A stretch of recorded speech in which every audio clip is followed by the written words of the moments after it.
ہم اپنے اس سلسلے کی آج کی نشست کا آغاز عام الحزن کے بعد کے واقعات سے کریں گے۔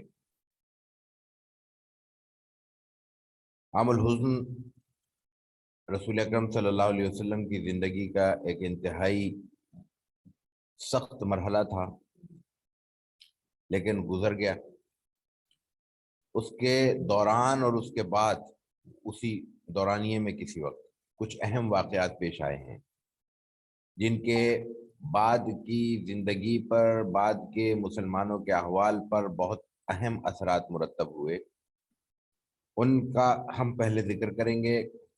اس دوران ایک دو واقعات وہ ہیں جن کا ہم ذکر کرنا چاہیں گے کہ رسول اکرم صلی اللہ علیہ وسلم کی سیرت مبارکہ کے اہم واقعات ہیں، لیکن ان کی خالص صحیح توقیت ممکن نہیں ہے۔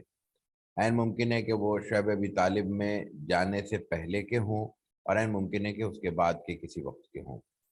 تو سب سے پہلے جو واقعہ جو یقینی طور پر اس محاصرے اور مقاطعے کے بعد کا ہے، وہ ہے حضرت طفیل دوسی رضی اللہ تعالیٰ عنہ کے اسلام کا واقعہ۔ طفیل دوسی دوس قبیلے سے تعلق ہے، مشہور بڑے قبیلے ہیں، قبیلہ ہے، اس کے سربراہ ہیں۔ اور یہاں وہی واقعہ بات پیش آتی ہے، ان کے اسلام کا سبب وہی بنتا ہے جو عربوں کا عمومی مزاج تھا، اور رسول اکرم صلی اللہ علیہ وسلم کے حوالے سے انہوں نے جو ایک اپنی پالیسی یا منصوبہ بندی طے کی تھی۔ ہم یہ عرض کر چکے ہیں کہ جب رسول اکرم صلی اللہ علیہ وسلم کے وہاں کے ماحول پر اثرات زیادہ تیزی سے بڑھنا شروع ہوئے، تو پھر انہوں نے سر جوڑ کر ایک مشورہ کیا، اور اس مشورے کے تحت انہوں نے یہ فیصلہ کیا کہ آپ علیہ الصلوۃ والتسلیم کو ساحر مشہور کیا جائے۔ اور اس کی بہت سی وجوہات انہوں نے غور و فکر کے بعد طے کی کہ آپ کی وجہ سے آپ کو ہم شاعر نہیں کہہ سکتے، کاہن نہیں کہہ سکتے، وغیرہ وغیرہ، لیکن آپ کی وجہ سے سگے عزیزوں میں، میاں بیوی میں، باپ بیٹے میں علیحدگی ہو جاتی ہے، اس لیے اس کو اس کے علاوہ اور کوئی عنوان نہیں دیا جا سکتا۔ تو رسول اللہ صلی اللہ علیہ وسلم کے لیے انہوں نے لفظ ساحر متعین کیا اور اس کو مشہور کیا۔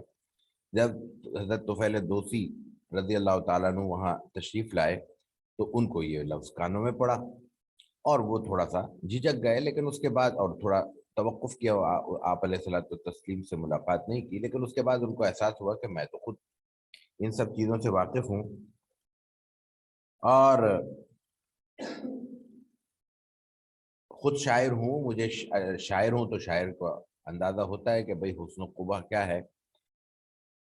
بعض بہت ہی غیر معمولی شخصیات ایسی ہوتی ہیں دنیا میں جن کو یہی علم نہیں ہوتا کہ جو ہم کچھ پڑھ رہے ہیں وہ شعر بھی ہے یا نہیں، اور اپنے آپ کو شاعر بھی کہتے ہیں، لیکن ایسا بہت ہی ریئر ہوتا ہے، ایسا عام شاذ کہہ سکتے ہیں ہم، اور شاذ پر کسی قاعدے ضابطے کا اطلاق نہیں ہوتا، نہ اس پہ کوئی قاعدہ بنتا ہے۔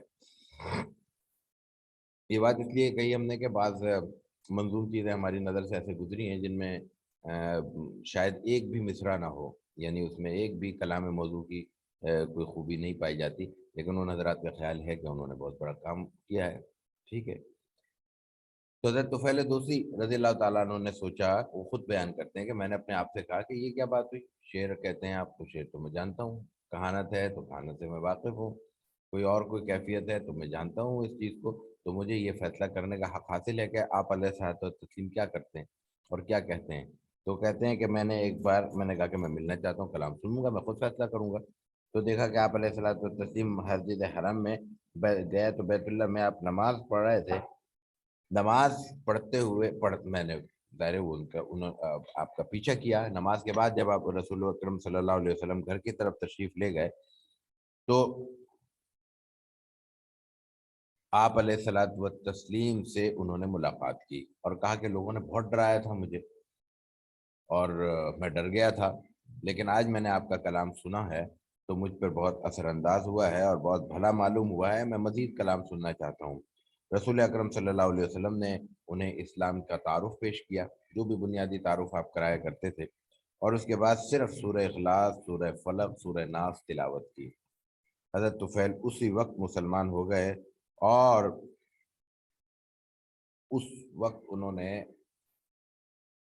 یہ فرمایا کہ اسلام سے بڑا اور معتدل کوئی دین اور مذہب مجھے نہیں ملتا، میں یہ پیغام اپنی قوم کی طرف لے جاؤں گا، ان کو پیش کروں گا۔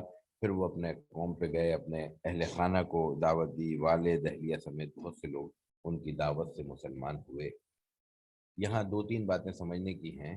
رسول اکرم صلی اللہ علیہ وسلم کی دعوت کے مختلف پہلو ہیں، مختلف جہات ہیں۔ ہمارا عمومی مزاج یہ ہے کہ ہم کسی ایک پہلو کو دیکھ کر دوسرے پہلو کو نظر انداز کرتے ہیں، بیلنس کرنا ہمارے لیے مشکل ہوتا ہے۔ آپ علیہ الصلوۃ والتسلیم کے حوالے سے ایک بڑا اہم موضوع ہے دعوت کا، کہ دعوت کے مخاطب طبقات، کہ آپ علیہ الصلوۃ والتسلیم نے کس کس کو خطاب کیا، کس کس کو کہاں بات کی، اور اس کے پھر مختلف دورانیے بھی ہیں۔ قرآن کریم نے سب سے پہلے آپ کو کہا کہ آپ کو تو ام القریٰ کی طرف مبعوث کیا گیا ہے، وما حولہا وانذر عشیرتک الاقربین کا حکم دیا گیا، اور اس کے بعد پھر رفتہ رفتہ آپ کو حکم ملتا ہے کہ وما ارسلناک الا کافۃ للناس بشیرا ونذیرا۔ تو یہ دائرہ وسیع ہوتے ہوتے کائنات تک پہنچا ہے۔ اس دائرے کے اس پورے دورانیے میں اور اس پورے مختلف طبقات کے تحدید کے ساتھ یا وضاحت کے ساتھ آپ علیہ الصلوۃ والتسلیم اپنے اپنے اس دور میں دعوت کا فریضہ انجام دیتے رہے بطور پیغمبر۔ تو اگر آج کوئی شخص کسی ایک طبقے کو بنیاد بنا کر کام کرتا ہے تو یہ بجائے خود ایک کام ہوگا۔ کوئی شخص کہتا ہے کہ نہیں، ہمارا ایک دائرہ ہے، ہمیں تاجر حضرات میں کام کرنا ہے، ہم نے اساتذہ میں یہ خدمت انجام دینی ہے، ہم نے رؤساء میں یہ خدمت انجام دے دی ہے، حکمرانوں میں خدمت انجام دے دی ہے۔ تو یہ ایک فریضہ ہے، فریضے کا ایک پہلو ہے، اس کو نہ صرف یہ کہ نظر انداز نہیں کیا جا سکتا، بلکہ یہ موجب طعن نہیں ہے، یہ موجب ستائش ہے۔ کوئی شخص کام کر رہا ہے لیکن اس کے لیے ایک شرط ہے، وہ تاجروں میں کام کرے، لیکن اس لیے نہیں کہ تاجروں کے پاس پیسہ ہوگا تو میں ان میں کام کروں گا تو مجھے فنڈ ملیں گے۔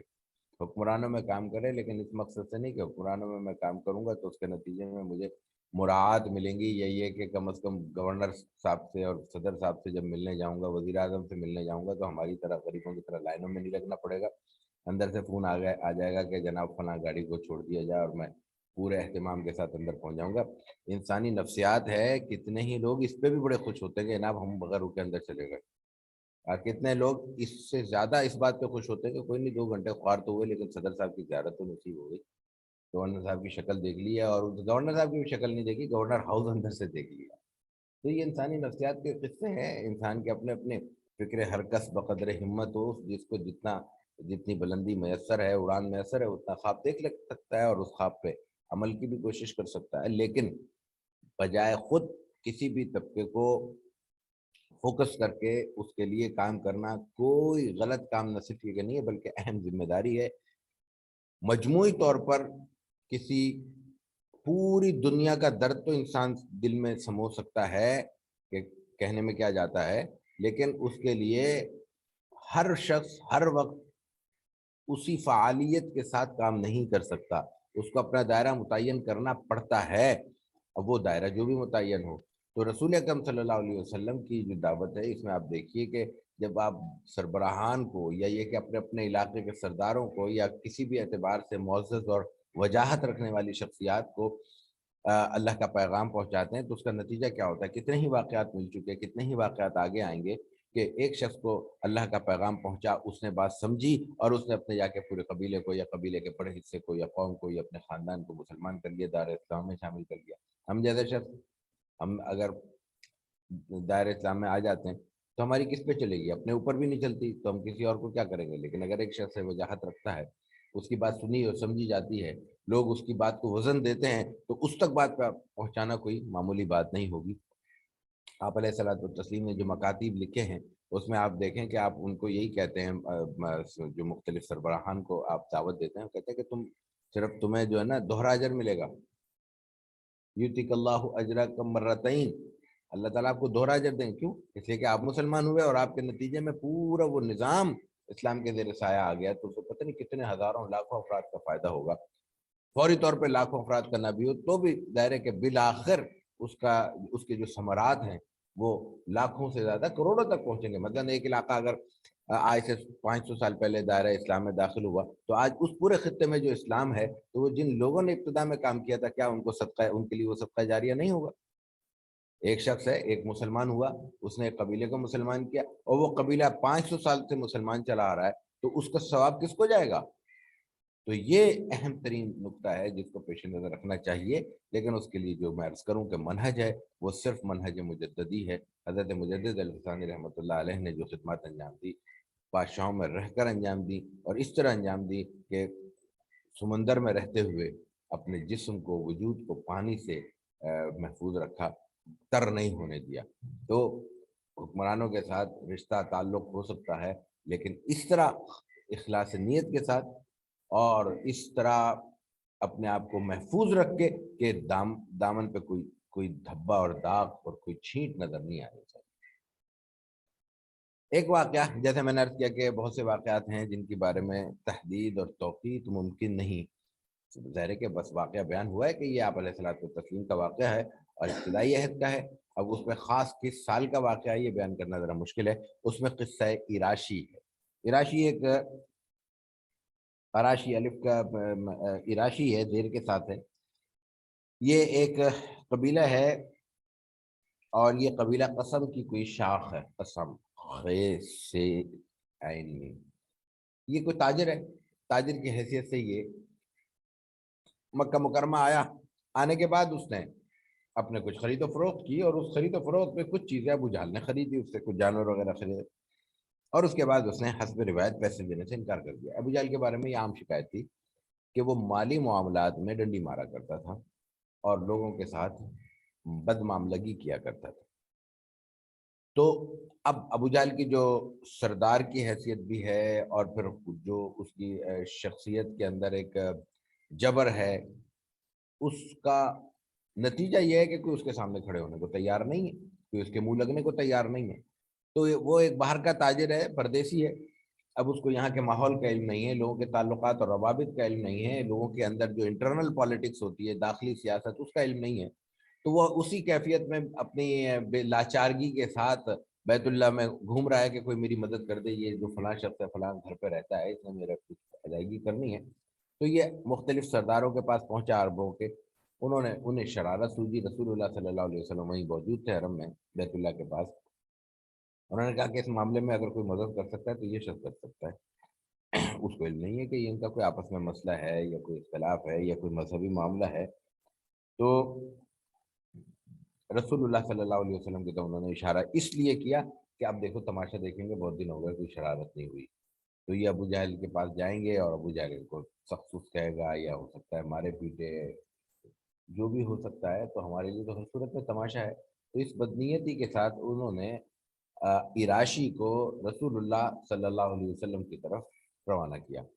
آپ علیہ الصلوۃ والتسلیم کے پاس گیا، آپ نے پوچھا کیا معاملہ ہے، انہوں نے کہا یہ ہے، تم صحیح کہہ رہے ہو؟ ہاں صحیح کہہ رہے ہو۔ ہاتھ پکڑا، ابو جہل کے گھر چلے گئے۔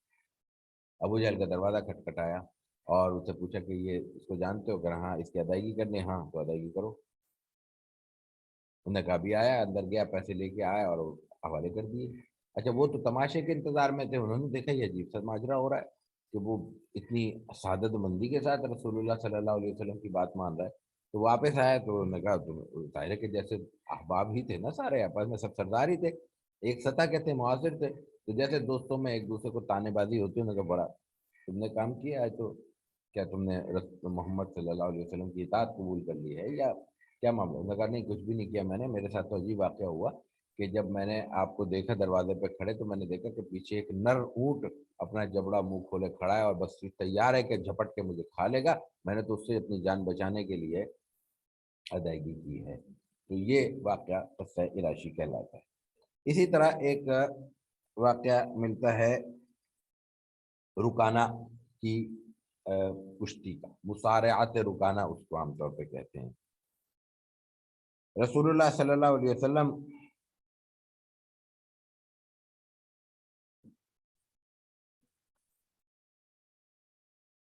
کے اس ماحول میں جب آپ علیہ الصلوۃ والتسلیم مکہ مکرمہ میں تھے، ایک شخص وہاں پہ کوئی پہلوان مشہور تھا رکانہ کے نام سے، بڑا طاقتور اور قوی اور جری پہلوان تھا، سب سے لڑا کرتا تھا۔ رسول اللہ صلی اللہ علیہ وسلم نے اس سے کہا کہ بھئی تمہیں اگر میں کشتی میں پچھاڑ دوں تو کیا تم اسلام لے آؤ گے؟ اس نے کہا کہ ہاں ٹھیک ہے۔ اب اس کو اپنی جسامت پہ، اپنے جسے پہ ناز تھا، اور ہر پہلوان کو کم از کم اپنی طاقت پہ ناز ضرور ہوا کرتا ہے، آج بھی دیکھ سکتے ہیں آپ۔ تو اس نے حامی بھر لی، آپ علیہ الصلوۃ والتسلیم نے اس سے طے ہو گیا، کشتی لڑی، ایک دفعہ گرا دیا، اس نے کہا غلطی ہو گئی دوبارہ آؤ، تیسری دفعہ، تین دفعہ آپ علیہ الصلوۃ والتسلیم نے پچھاڑ دیا، تو وہ اس کو سمجھ میں نہیں آیا۔ اس کے بعد پھر آپ علیہ الصلوۃ والتسلیم نے کہا کہ اچھا یہ جو سامنے درخت دیکھ رہے ہو، اگر میں اس کو اپنے پاس بلاؤں تو میرے کہنے پہ یہ آ جائے تو مان لو گے؟ تو پھر اس نے کہا ہاں ٹھیک ہے۔ پھر یہی ہوا، آپ نے اس درخت کو ہی بلایا اور پھر واپس لوٹایا۔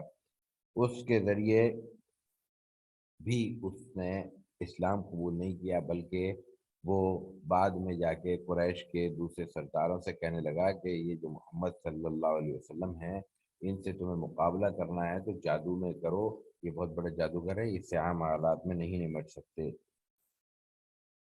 اسی طرح ایک واقعہ اسی واقعے کا ہے، تسلسل ہے یا اسی کے ایک کیفیت ہے، اور بھی ملتا ہے، وہ الگ راوی سے روایت کی جاتا ہے کہ اس موقع پر آپ علیہ الصلوۃ والتسلیم نے اس سے 100 بکریوں کی شرط بھی لگائی تھی۔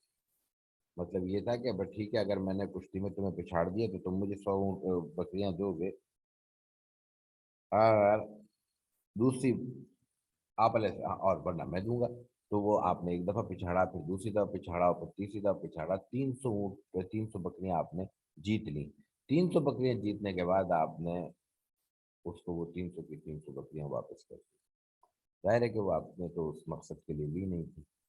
اس وقت پھر اس روایت میں یہ آتا ہے کہ آپ اس نے اسلام قبول کیا اور کہا کہ جب تک آپ نے میری پشت زمین پر نہیں لگائی تھی، کشتی میں جو اصرار ہوتا ہے یا کشتی کا جو فیصلہ ہوتا ہے وہ پشت زمین پر ٹکانے سے ہوتا ہے، تو جب تک آپ نے میری پشت زمین پر نہیں ٹکائی تھی، لگائی تھی، اس وقت تک آپ سے مبعوث کوئی نہیں تھا، اور آج آپ سے محبوب کوئی نہیں ہے میری نظر میں، اور میں گواہی دیتا ہوں آپ اللہ کے رسول ہیں، اللہ ایک ہے اور اللہ کے رسول ہیں صلی اللہ علیہ وسلم، تو وہ دائرہ اسلام میں داخل ہو گئے۔ یہ دونوں روایات مختلف کتب میں موجود ہیں، اور عام طور پر سیرت کی کتب میں اب آج کل بیان نہیں ہوتی، لیکن بہرحال اس میں دونوں میں ایک کیفیت معجزے کی پائی جاتی ہے۔ آپ علیہ الصلوۃ والتسلیم کی طاقت بھی ظاہر ہے کہ وہ کوئی اس کے بارے میں دو رائے نہیں ہو سکتی، لیکن خاص طور سے جو درخت آنے کا معاملہ ہے، یا ابو جہل کہتا ہے کہ میرے پیچھے کوئی نر اونٹتا، یہ ظاہر ہے کہ یہ معجزاتی کیفیت ہے، تو اس لیے ان روایات کو اسی تناظر میں دیکھنا چاہیے۔ اس کے بعد پھر وہ سفر طائف پیش آتا ہے۔ سفر طائف کو دیکھنے کے لیے ہمارے لیے ضروری ہے کہ آپ علیہ الصلوۃ والتسلیم کے اس پورے عمل کی بنیاد دیکھیں کہ آپ علیہ الصلوۃ والتسلیم سفر کیوں کر رہے ہیں، اور اس سے پہلے آپ کا پروگرام کیا ہے۔ یہ شوال 10 نبی میں آپ نے سفر طائف فرمایا ہے، اور حضرت زید ابن حارثہ آپ کے ساتھ ہیں۔ اس میں بہت سارے سوالات ہیں اور بہت سارے اسباق ہیں ہمارے لیے۔ آپ علیہ الصلوۃ والتسلیم شروع دن سے یہ چاہتے ہیں کہ مکے میں چونکہ حالات سازگار نہیں ہیں، اور پھر اس کے کئی واقعات پیش آئے، مثال کے طور پہ جب آپ نے بالکل وہی اول کے بعد ورقہ بن نوفل سے ملاقات کی، تو اس وقت ورقہ نے آپ کے ذہن میں یہ بات ڈالی تھی کہ آپ کو یہ لوگ نکال دیں گے اور آپ کو یہاں سے منتقل ہونا پڑے گا باہر کے۔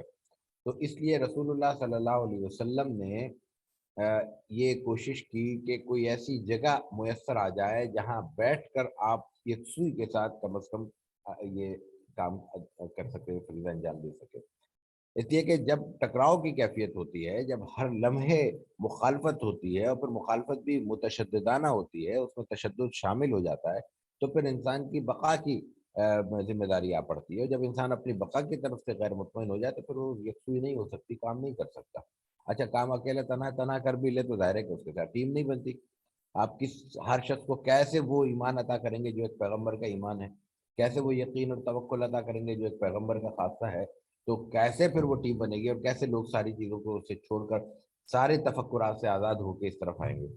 تو آپ علیہ الصلوۃ والتسلیم نے یہ مسلسل کوششیں کی، قبائل کو جو دعوت دی، مختلف بازاروں میں جو آپ یہ آواز لگاتے تھے قولوا لا الہ الا اللہ تفلحوا، مختلف شخصیات سے جو آپ سرداروں کی سطح پہ، سربراہان کی سطح پہ ملتے تھے، وہاں جو بھی آپ کو میسر تھے، تو اس سب کا بنیادی سبب یہ تھا، بنیادی وجہ یہی تھی تو یہاں پھر آپ نے جب 10 90 تک یہ سارے حالات گزر گئے اور خاص طور سے ہجرت حبشہ سے بھی وہ مقاصد حاصل نہیں ہو سکے جو مقصود تھے، تو پھر آپ علیہ الصلوۃ والتسلیم نے طائف کا سفر فرمایا ہے، اور اس طائف کے سفر میں آپ کا ہدف یہ ہے کہ یہاں پہ لوگوں کو دعوت دی جائے، اور یہ الگ ایک آزاد علاقہ ہے، تو اگر یہاں پہ ہمیں ٹھکانہ میسر آ جاتا ہے تو بڑا آسانی کے ساتھ ہم یہاں پہ کام کر سکیں گے۔ تو رسول اللہ صلی اللہ علیہ وسلم صرف زید ابن حارثہ کے ساتھ تشریف لے گئے۔ یہاں عام طور پر ایک سوال اور پیدا ہوتا ہے، اب دونوں میں ہوتا ہے، اب لوگ سوال کرنے بھی لگے ہیں کہ اس موقع پر حضرت زید آپ کے ساتھ کیوں ہیں، ابو بکر کیوں نہیں ہے، عمر کیوں نہیں ہے، عثمان کیوں نہیں ہے، یا دوسرے جو صحابہ ہیں بالکل قریبی جو ایمان ابتدائی دور میں ایمان لائے ہیں وہ کیوں نظر نہیں آتے؟ جو سیرت طیبہ سے بات سمجھ میں آتی ہے، آپ علیہ الصلوۃ والتسلیم کا مزاج سمجھ میں آتا ہے، آپ کا طریقہ کار سمجھ میں آتا ہے، وہ یہ ہے کہ آپ بیک وقت دو حکمت عملیاں، دو جہتی حکمت عملی لے کر چلتے ہیں۔ ایک آپ کا ہدف یہ ہوتا ہے کہ مسلمانوں کو زیادہ سے زیادہ تعداد میں اور زیادہ سے زیادہ اعتبار سے محفوظ کیا جائے۔ جب آپ نے دیکھا کہ یہاں جان کا اور مال کا اور عزت و آبرو کا معاملہ ہے، آپ نے ہجرت حبشہ کا اعلان فرمایا، سب کو بھیج دیا، خود نہیں گئے، دوسروں کو آگے رکھا، فائدہ پہنچانے کے لیے دوسروں کو آگے کیا، ان کو بھیج دیا۔ اور جب معاملہ پیش آتا ہے کسی بھی نوعیت کے خطرات کا، اور ایسے خطرات کا جس میں نتائج کا اندازہ نہیں ہے، یقینی نہیں ہے، حبشہ یقینی تھا، آپ حبشہ کی پوری صورت حال سے، وہاں کے بادشاہ کے مزاج سے واقف تھے، اس لیے آپ نے وہاں بھیجا تھا کہ آپ کو اطمینان تھا کہ وہاں پہ مسلمانوں کو ٹھکانہ میسر آ جائے گا۔ جہاں بے یقینی کی کیفیت ہے وہاں اس وقت بھی، اس کے بعد بھی آپ علیہ الصلوۃ والتسلیم نے رسک لینا ہے تو خود لیا ہے، صحابہ کرام کو آگے نہیں کیا۔ ایک مدنی زندگی کا معروف واقعہ ہے کہ آپ علیہ الصلوۃ والتسلیم کو ایک افواہ کا سامنا کرنا پڑتا ہے، اور مدینہ طیبہ میں افواہ پھیل جاتی ہے کہ دشمن حملہ آور ہے۔ آپ علیہ الصلوۃ والتسلیم گھوڑے پہ سوار ہو کے تلوار لے کر خود باہر جاتے، وہاں صحابہ کرام نہیں، صحابہ کرام جلیل القدر صحابہ سب موجود ہیں، اس لیے کہ جب مدینے کو خطرہ ہے، چھوٹی سی آبادی ہے، تو سب باہر نکلے ہوں گے۔ یہ ہو نہیں سکتا سوائے اس کے کہ کوئی بہت مصروف ہو، بہت سفر میں ہو، کوئی بیمار ہو، یا کسی کو اس وقت اطلاع نہیں ہو سکی، کوئی سو رہا ہو، کوئی آرام میں ہو، ظاہر ہے کہ وہ ایک مخصوص تعداد ہوگی، باقی لوگ تو وہاں سے نکلے ہوں گے۔ اس کیفیت میں آپ علیہ الصلوۃ والتسلیم خود نکلتے ہیں، صحابہ کرام کی موجودگی میں خود نکلتے ہیں، اور خود نکل کے آپ وہاں چکر لگاتے ہیں پورے مدینہ طیبہ کا باہر سے، اور آ کے اظہار کرتے ہیں کہ کوئی فکر کی بات نہیں ہے، کوئی تردد نہیں کرے، سب جا کے آرام کریں، میں دور دور تک دیکھ آیا ہوں، کوئی دشمن نہیں۔ آپ نے کیوں نہیں بھیجا تھا؟ صحابہ کرام نے اس وقت نہیں کہا ہوگا کہ ہم نکلتے ہیں، ہم چلتے ہیں، یقیناً کہا ہوگا، لیکن آپ نے ان کو اجازت نہیں دی، بلکہ آپ نے کہا کہ نہیں، میں خود جاؤں گا۔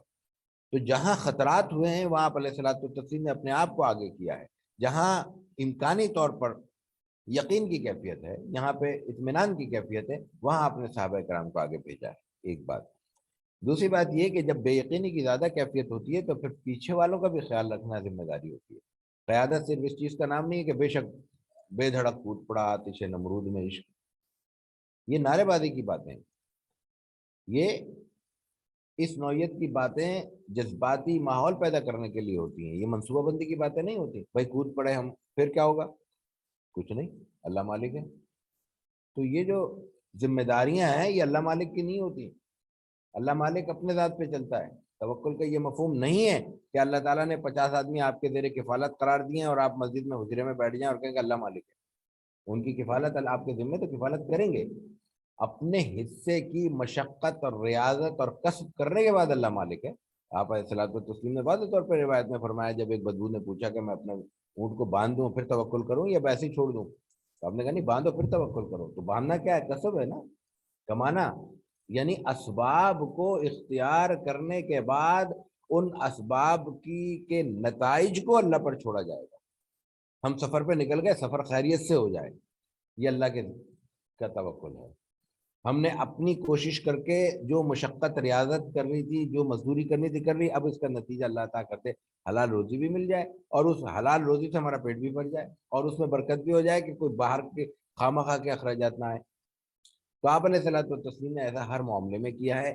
تو اس لیے آپ خود اس لیے تشریف لے گئے ہیں کہ اگر خدا نخواستہ کوئی چیز ہوتی ہے اور اس میں جان جانے کا خطرہ ہوتا ہے تو سیکنڈ ڈیفنس لائن جلیل القدر صحابہ کرام کی صورت میں موجود رہے جو بعد والوں کو سنبھال سکے۔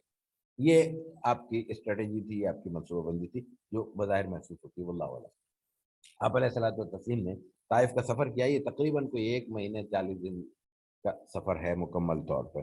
آپ علیہ الصلوۃ والتسلیم 40 دن عموماً بیان کیے جاتے ہیں۔ شوال 10 نبی میں آپ نے یہ سفر کیا ہے، اور ذیقات کا بھی ذکر آتا ہے، تو ظاہر ہے کہ یہ بھی ہوتا ہے شوال میں سفر کیا، ذیقات میں ختم ہوا، دونوں کا بھی ذکر ہو سکتا ہے، واللہ اعلم۔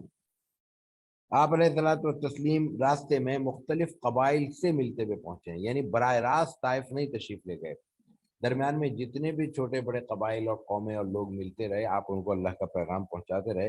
اور پھر وہاں 3 بڑے سردار تھے، عبد یالیل، مسعود اور حبیب، ان کو آپ نے پیغام پہنچایا اور ان کو یہ کہا کہ تم اللہ کی ایک ہونے کا، اللہ کی وحدانیت کا اور میرے نبی ہونے کا اقرار کرو، جو اسلام کا پیغام ہے۔ ان تینوں سرداروں میں سے ایک نے بھی اس وقت اللہ کا یہ پیغام رسول اللہ صلی اللہ علیہ وسلم کی زبان سے قبول نہیں کیا، ایک شخص نے بھی قبول نہیں کیا۔ سرداروں کی بات کرو، سربراہان کی بات کرو۔ تو آپ علیہ الصلوۃ والتسلیم کا جو اسوہ حسنہ اور دعوتی منہج ہمیں ملتا، جس پر میں نے ابھی عرض کیا کہ مختلف طبقات کے حوالے سے، وہاں سب سے بڑا سبق ہمیں یہ میسر آتا ہے کہ یہ اصل ذمہ داری وہی ہے جو قرآن کریم انبیاء کرام کو خطاب کر کے کہتا ہے، ما علی الرسول الا البلاغ۔ نتائج کا ہم میں سے کوئی بھی مکلف نہیں، ہمیں آواز لگانے کی صرف صدا کی اجازت دی گئی ہے، یا بلکہ حکم دیا گیا، صدا لگا دی، اذان دے دی۔ اور اگر ہم اس کو تمثیل میں کہیں تو ہم ایک جنگل و ویرانے میں کھڑے ہیں، ہمیں صرف اس بات کا حکم ہے، اذان دو، انتظار کرو، کوئی آ جائے تو مل کے نماز پڑھ لو، ورنہ وقت ہو جائے تو کھڑے ہو کے اپنی 2 رکعت 4 رکعت 3 رکعت پڑھو اور گھر لوٹ جاؤ، بس یہ ہمارا کام ہے۔ اذان اخلاص سے دینی ہے، بلانا خلوص نیت کے ساتھ ہے، صرف پیسے کے لالچ میں نہیں، بلکہ یہ سوچ کے کہ یہ مجھے اللہ تعالیٰ نے ذمہ داری تفویض کی ہے۔ باقی نتائج آتا ہے تو ٹھیک ہے، نماز پڑھے گا، نہیں آتا تو نہیں ہے، بھیجنا اللہ نے۔ نیتیں دل کے گرفت میں، دل اللہ کی 2 انگلیوں کی گرفت میں، ظاہر ہے کہ اس میں انسان کچھ بھی نہیں کر سکتا جب اتنی بڑی ذات خالق کے گرفت میں جہاں دل ہو، وہاں مخلوق کی کیا حیثیت ہے۔ تو آپ علیہ الصلوۃ والتسلیم تشریف لے گئے ہیں، تینوں سرداروں نے آپ کی بات نہیں مانی، نہ صرف یہ کہ بات نہیں مانی بلکہ الٹے سیدھے تانے دی اور مختلف ایسی غلط باتیں کی ہیں جو عام آدمی بھی برداشت نہیں کر سکتا۔ آپ علیہ الصلوۃ والتسلیم نے نہایت تحمل کے ساتھ برداشت کی ہیں، نے مختلف حوالوں سے کہا کہ کوئی کسی اللہ تعالیٰ نے نبی بنانا تھا، آپ کو ہی بنایا، تو کسی کے پاس اچھی جانور تو ہوتا، کوئی اچھی حیثیت والا تو ہوتا، فلاں تو ہوتا، یہ جو عام باتیں ہوتی ہیں اس نوعیت کی ساری باتیں کی۔ اور اس کے بعد پھر جو سب سے بڑا ظلم انہوں نے یہ کیا وہ یہ کہ انہوں نے آپ کا مذاق اڑایا اور اوباشوں کو آپ کے پیچھے لگا دیا، اور انہوں نے نہ صرف یہ کہ پیچھے آپ پہ آوازیں کسنے شروع کی بلکہ آپ پہ سنگ باری شروع کر دی، اور سنگ باری اس سطح کی ہے کہ اس کے نتیجے میں آپ زخمی ہوئے، آپ لہو لہان ہوئے ہیں، آپ کا خون بہا ہے، اور خون بھی اس سطح پہ بہا ہے کہ وہ جب بعض روایت میں آتا ہے کہ وہ آپ کے نالین مبارک میں جم گیا ہے۔ تصور کیجئے خون کتنا ہوگا جو جمے گا۔ خون گاڑھا ہوتا ہے، خون جب بہتا ہے تو فوراً ہوا لگتے ہی خشک ہو جاتا ہے۔ خون جب بہتا ہے اور بہنا اس کا روک دیا جائے، اب اس کو اس کا روکنا مشکل ہو جائے تو وہ صورت ہوتا ہے جب براہ راست رگ کٹ جائے۔ اس دور سے مارے جانے والے پتھروں کے نتیجے میں عام طور پہ اس طرح رگ نہیں کٹتی۔ اس کا مفہوم یہ ہے کہ وہ اتنے سنگ مارے گئے، اتنی پتھر آپ علیہ الصلوۃ والتسلیم کے جس میں اطہر پر پڑے ہیں کہ اتنا خون بہا ہے کہ اتنے اطراف سے بہا ہے کہ وہ بہتے بہتے بہتے جمع ہوا ہے، جمع ہو کے جم گیا۔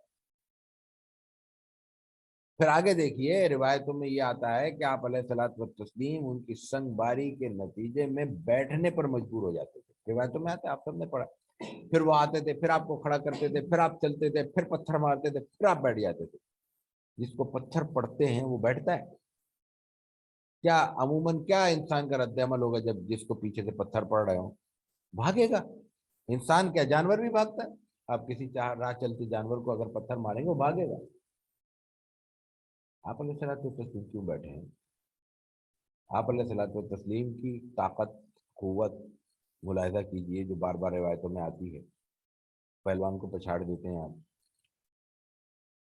اس کے بعد تصور کیجئے کہ آپ بیٹھنے پر مجبور ہوئے ہیں، جس کا مطلب اور مفہوم یہ ہے کہ آپ علیہ الصلوۃ والتسلیم کا اس قدر خون بہا ہے کہ آپ کے لیے کھڑا رہنا مشکل ہو گیا، یعنی نحیف ہو گئے ہیں، ضعف اور کمزوری کے سبب آپ کے لیے کھڑا ہونا ممکن نہیں رہا، تب آپ بیٹھے ہیں۔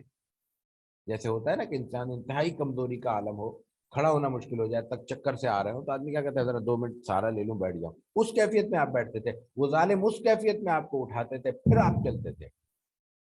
یہ تشدد اور اس کے نتائج اور آپ علیہ الصلوۃ والتسلیم کا صبر اور ضبط، یہ ملاحظہ کیجئے۔ پھر آگے دیکھیے کہ اس کے بعد پھر کیا ہوا۔ آپ علیہ الصلوۃ والتسلیم نے اس کے بعد کوئی پناہ ڈھونڈی ہے، تو آج سامنے ایک باغ تھا جو عتبہ اور شیبہ کا مشہور باغ ہے۔ آپ علیہ الصلوۃ والتسلیم، اچھا یہ عتبہ اور شیبہ یہ بھی ایک سردار ہیں، وہ مطلب ذمہ دار ٹائپ کے ہیں، تو انہوں نے دیکھا ہے کہ ایک شخص کے ساتھ یہ زیادتی ہو رہی ہے، انہوں نے کہا جاؤ، اپنے غلام کو بھی اشارہ کیا ذرا کھول دو باغ، مطلب ان کو بٹھاؤ۔ آپ علیہ الصلوۃ والتسلیم کے لیے وہ جگہ مل گئی ہے، ایک اللہ کی طرف سے اشارہ ہے، اللہ کی طرف سے ایک پناہ ہے، اور وہاں آپ علیہ الصلوۃ والتسلیم نہ صرف یہ کہ بیٹھے ہیں، بلکہ وہاں پہ اس نے پھر بعد میں آپ کو کچھ کھانے پینے کو بھی فراہم کیا ہے۔ اس وقت آپ علیہ الصلوۃ والتسلیم نے دعا کی، اور دعا کے پھر نتائج دیکھیں کیسے تیزی سے آئے۔ اندازہ کیجئے دعا کا بھی فلسفہ یہاں سمجھ میں آتا ہے کہ دعا انسان کے جب دل سے نکلتی ہے تو پھر براہ راست اللہ تعالیٰ کے دربار میں پہنچتی ہے، پھر کوئی چیز اس کی رکاوٹ نہیں ہوتی، اور یہی وہ کیفیت ہے جس کو کہا جاتا ہے، عام محاورے میں کہا جاتا ہے نا مظلوم کو، حدیث بھی آتے ہیں لیکن یہ کہ عام ہمارے محاورے میں روزمرہ میں کہتے ہیں ظالم مظلوم کی بد دعا جو ہے نا براہ راست عرش پر جاتی ہے، وہ یہ دعا ہوتی ہے۔ یہ آپ دیکھیے آپ علیہ الصلوۃ والتسلیم اس وقت کیا کہہ رہے ہیں، لیکن آپ دیکھیے کہ اس کیفیت میں بھی آپ اپنے لیے کچھ نہیں مانگ رہے۔ دعا کے میں ترجمہ عرض کر دیتا ہوں۔ اے اللہ، میں اپنی کمزوری اور تدبیر کی کمی اور لوگوں کی نظر میں اپنی ذلت و بے توقیری کی آپ سے شکایت کرتا ہوں۔ دنیا سے کوئی شکایت نہیں ہے، اپنے رب سے شکایت کر رہا ہے بندہ۔ اے سب رحم کرنے والوں سے زیادہ رحم کرنے والے، تو عاجزوں اور کمزوروں کا مالک اور رب ہے، اور میرا بھی مالک اور رب تو ہی ہے۔ مجھے کسی غضبناک دشمن کے تو سپرد کرے گا، یا کسی دوست کے جس کے چاہے تو سپرد کر دے، تیرا اختیار ہے۔ اگر تو مجھ سے ناراض نہ ہو تو مجھے کسی مشکل اور مصیبت کی پرواہ نہیں، کیونکہ تیری عافیت میرے لیے بہت زیادہ وسیع ہے، اور میں تیری ذات مبارک کے نور کی پناہ لیتا ہوں، جس سے تمام تاریکیاں روشن ہو جاتی ہیں اور دنیا اور آخرت کے سب کام درست ہو جاتے ہیں، اس بات سے کہ تو مجھ پر اپنا غضب فرما، اس سے میں تیری پناہ لیتا ہوں۔ مجھے تیری رضامندی اور خوشنودی درکار ہے، اور تیری مدد کے بغیر نہ ہم کسی برائی سے بچ سکتے ہیں اور نہ کوئی بھلائی حاصل کر سکتے ہیں۔ اس وقت ایک طبق میں، تشت میں، تو تھال میں انہوں نے عتبہ اور شیبہ نے انگور رکھے، انگوروں کا باغ تھا، انگور ہوگی، کھجور ہوگا، انگور پھلوں کا علاقہ ہے سارا، آج بھی طائف اس حوالے سے مشہور ہے، اپنے ایک دشمن عداس کے ذریعے رسول اکرم صلی اللہ علیہ وسلم کی خدمت میں بھیجے ہیں۔ آپ علیہ الصلوۃ والتسلیم نے بسم اللہ پڑھ کے کھانا شروع کر دیا۔ بسم اللہ الرحمن الرحیم، یہ لفظ نیا ہے، اس سے واقف نہیں ہے۔ عداس عیسائی ہے، اور عیسائی کی حیثیت سے اگر وہ روایت قبول کی جائے جس کے مطابق ورقہ بن نوفل دین حنیفی پر ہیں، جیسا کہ بہت سی روایت میں آتا ہے، تو پھر یہ پہلے عیسائی ہیں جو مسلمان ہوتے ہیں، حضرت عداس رضی اللہ تعالیٰ۔ اگر ورقہ بن نوفل کے اسلام کی روایت کو بھی قبول کر لیا جائے اور ان کو دین حنیفی پہ کہا جائے. اس لیے کہ ابن ہشام، ابن اسحاق وغیرہ کی جو روایات ہیں ان میں ورقہ بن نوفل کو کہا گیا ہے کہ وہ عیسائی ہو گئے. تو اگر وہ عیسائی ہو گئے تھے اور مسلمان ہوئے تو پہلے پھر عیسائی سے مسلمان ہونے والے ورقہ بن نوفل ہیں، ورنہ یہ حضرت عباس یہ غلام ہیں، عیسائی ہیں. عیسائی ہیں تو ظاہر ہے کہ انبیاء کرام سے، انبیاء کے سلسلے سے، نبوت سے، رسالت سے واقف ہیں. مکے والے تو واقف ہی نہیں ہیں، اس لیے کہ وہاں تو ایک عرصے سے کوئی وحی کا سلسلہ ہی نہیں رہا. تو جب انہوں نے آپ علیہ الصلوۃ والتسلیم نے کہا بسم اللہ الرحمن الرحیم تو وہ چونک گیا کہ نہیں یہاں تو اس طرح نہیں کہتے، آپ نے یہ کیا کہا ہے؟ حضور نے پوچھا، اس سے پوچھا تم کون ہو؟ یہ بھی ہمیں ایک طریقہ بتایا جا رہا ہے. پہلے مخاطب کے بارے میں واقف ہو، واقفیت حاصل کرو، پھر اس سے کوئی بات کرو. بغیر دیکھے، بغیر سوچے، بغیر سمجھے، بغیر جانے اپنی بات کہہ دی جائے تو اس کے نتائج نہیں نکلتے، بعض اوقات رد عمل کا خطرہ ہوتا ہے. اس لیے بہتر ہوتا ہے کہ پہلے اس کے بارے میں معلومات لی جائیں، ان کی پسند ناپسند، کمزور پہلو، اچھے پہلو سارے سامنے رکھے جائے، پھر بات کی جائے. تو آپ علیہ الصلوۃ والتسلیم نے ان سے پوچھا، جواب نہیں دیا. پہلے آپ نے کہا تم کون ہو؟ انہوں نے کہا میں نینوا کا رہنے والا ہوں اور عیسائی ہوں. آپ ایسا فرمایا کہ اچھا تم حضرت یونس کے علاقے کے ہو؟ مطلب تم یونس کو جانتے ہو؟ کہا ہاں. کیسے جانتے ہو؟ میرے بھائی. آپ کے بھائی کیسے ہو گئے؟ پہلے ان کو بھی اللہ نے نبوت دی ہے، مجھے بھی نبوت دی ہے. تو یہاں سے اس نے آپ علیہ الصلوۃ والتسلیم کو پہچانا اور پھر کہا کہ ہاں میں نے تو تورات پڑھی ہے اور تورات میں آپ کی نشانیاں پڑھی ہیں، اور آپ کو تو آپ کے علاقے والے آپ کی اطاعت نہیں کریں گے اور آپ کو نکال دیں گے، لیکن آپ کا دین پورے روئے زمین پر پھیل جائے گا. یہ اتنی واضح نشانیاں ہیں رسول اکرم صلی اللہ علیہ وسلم کی تورات و زبور، تورات و انجیل میں، کہ اس سے ایک ایک شخص واقف ہے جس نے پڑھا ہوا ہے، وہ ایک غلام ہے لیکن چونکہ اس نے تورات پڑھی ہوئی ہے اس کو علم ہے کہ آپ علیہ الصلوۃ والتسلیم کی یہ علامت ہے. انہوں نے کہا دین پھیل جائے گا، آپ کے علاقے والے نکال دیں گے، سب باتیں وہ کہتا ہے. تو اس کے بعد پھر اس کو ظاہر ہے کہ عقیدت ہوئی اور اس نے آپ علیہ الصلوۃ والتسلیم کے ہاتھ چومے، پیر چومے، ماتھے کو بوسہ دیا وغیرہ وغیرہ. تو دور سے عتبہ اور شیبہ دیکھ رہے تو کہنا یہ تو ہمارا غلام، اس نے خراب کر دیا، یہ کون ہے؟ اور اس کے بعد پھر اس نے بتایا کہ نہیں نہیں یہ فلاں یوں ہے، سارے سوال جواب جو ہوئے تھے وہ بیان کیے. تو انہوں نے کہا نہیں تمہارا دین صحیح ہے.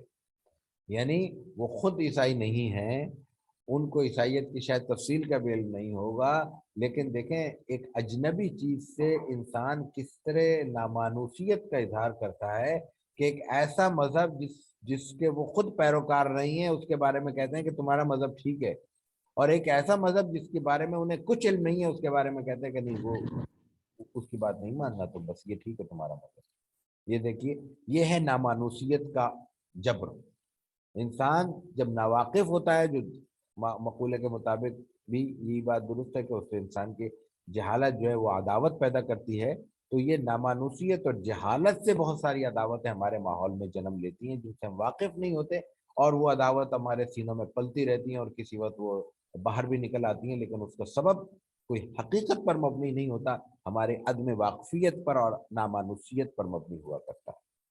تو بہرحال رسول اللہ صلی اللہ علیہ وسلم نے وہاں پہ تھوڑا سا آرام کیا، سستائے ہیں، اور اس کے بعد پھر وہاں سے آپ روانہ ہونے لگے ہیں.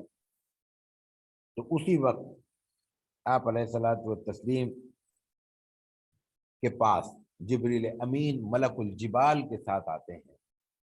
اللہ تعالیٰ کے پورا نظام ظاہر ہے کہ ایک اندیکھا نظام ہے، جو روایات سے یا کہیں کہیں قرآن کریم نے یا احادیث مبارکہ نے کچھ اشارے کیے اس سے جو معلوم ہوتا ہے وہاں وہی اسی طرح یہ پورا نظام چل رہا ہے جیسے دنیا کا نظام چلتا ہے، کہ ہر ایک شعبے ہیں، ہر شعبے کے کچھ ذمہ دار فرشتے ہیں، ان فرشتوں پہ پھر مزید اوپر کچھ مامور ہیں وغیرہ وغیرہ. تو یہ جو پہاڑوں کا سلسلہ ہے یہ بھی اللہ تعالیٰ نے کچھ فرشتوں کو سونپا ہوا ہے، اور ان میں جو سب سے بڑا فرشتہ ہے وہ ملک الجبال کہلاتا ہے، یعنی تمام پہاڑ جس کے ماتحت ہیں. تو رسول اکرم صلی اللہ علیہ وسلم پر ہونے والے اس ناروا بلکہ انتہائی ناروا سلوک کے نتیجے میں اللہ تعالیٰ نے حضرت جبریل امین کو بھیجا ہے، کیونکہ وہ آپ علیہ الصلوۃ والتسلیم کے رابطہ کار ہیں، آپ مانوس ہیں ان سے، اور ان کے ساتھ ملک الجبال بھیجا، اور پورا احکامات کا ایک سلسلہ ہے. اور اس میں کہا کیا گیا آج کی زبان میں عرض کروں کہ اللہ تعالیٰ نے ڈیتھ وارنٹ جاری کر دیے ہیں ان کے، صرف اس کو مشروط کر دیا ہے کہ چونکہ صاحب معاملہ جناب رسول اللہ صلی اللہ علیہ وسلم ہے،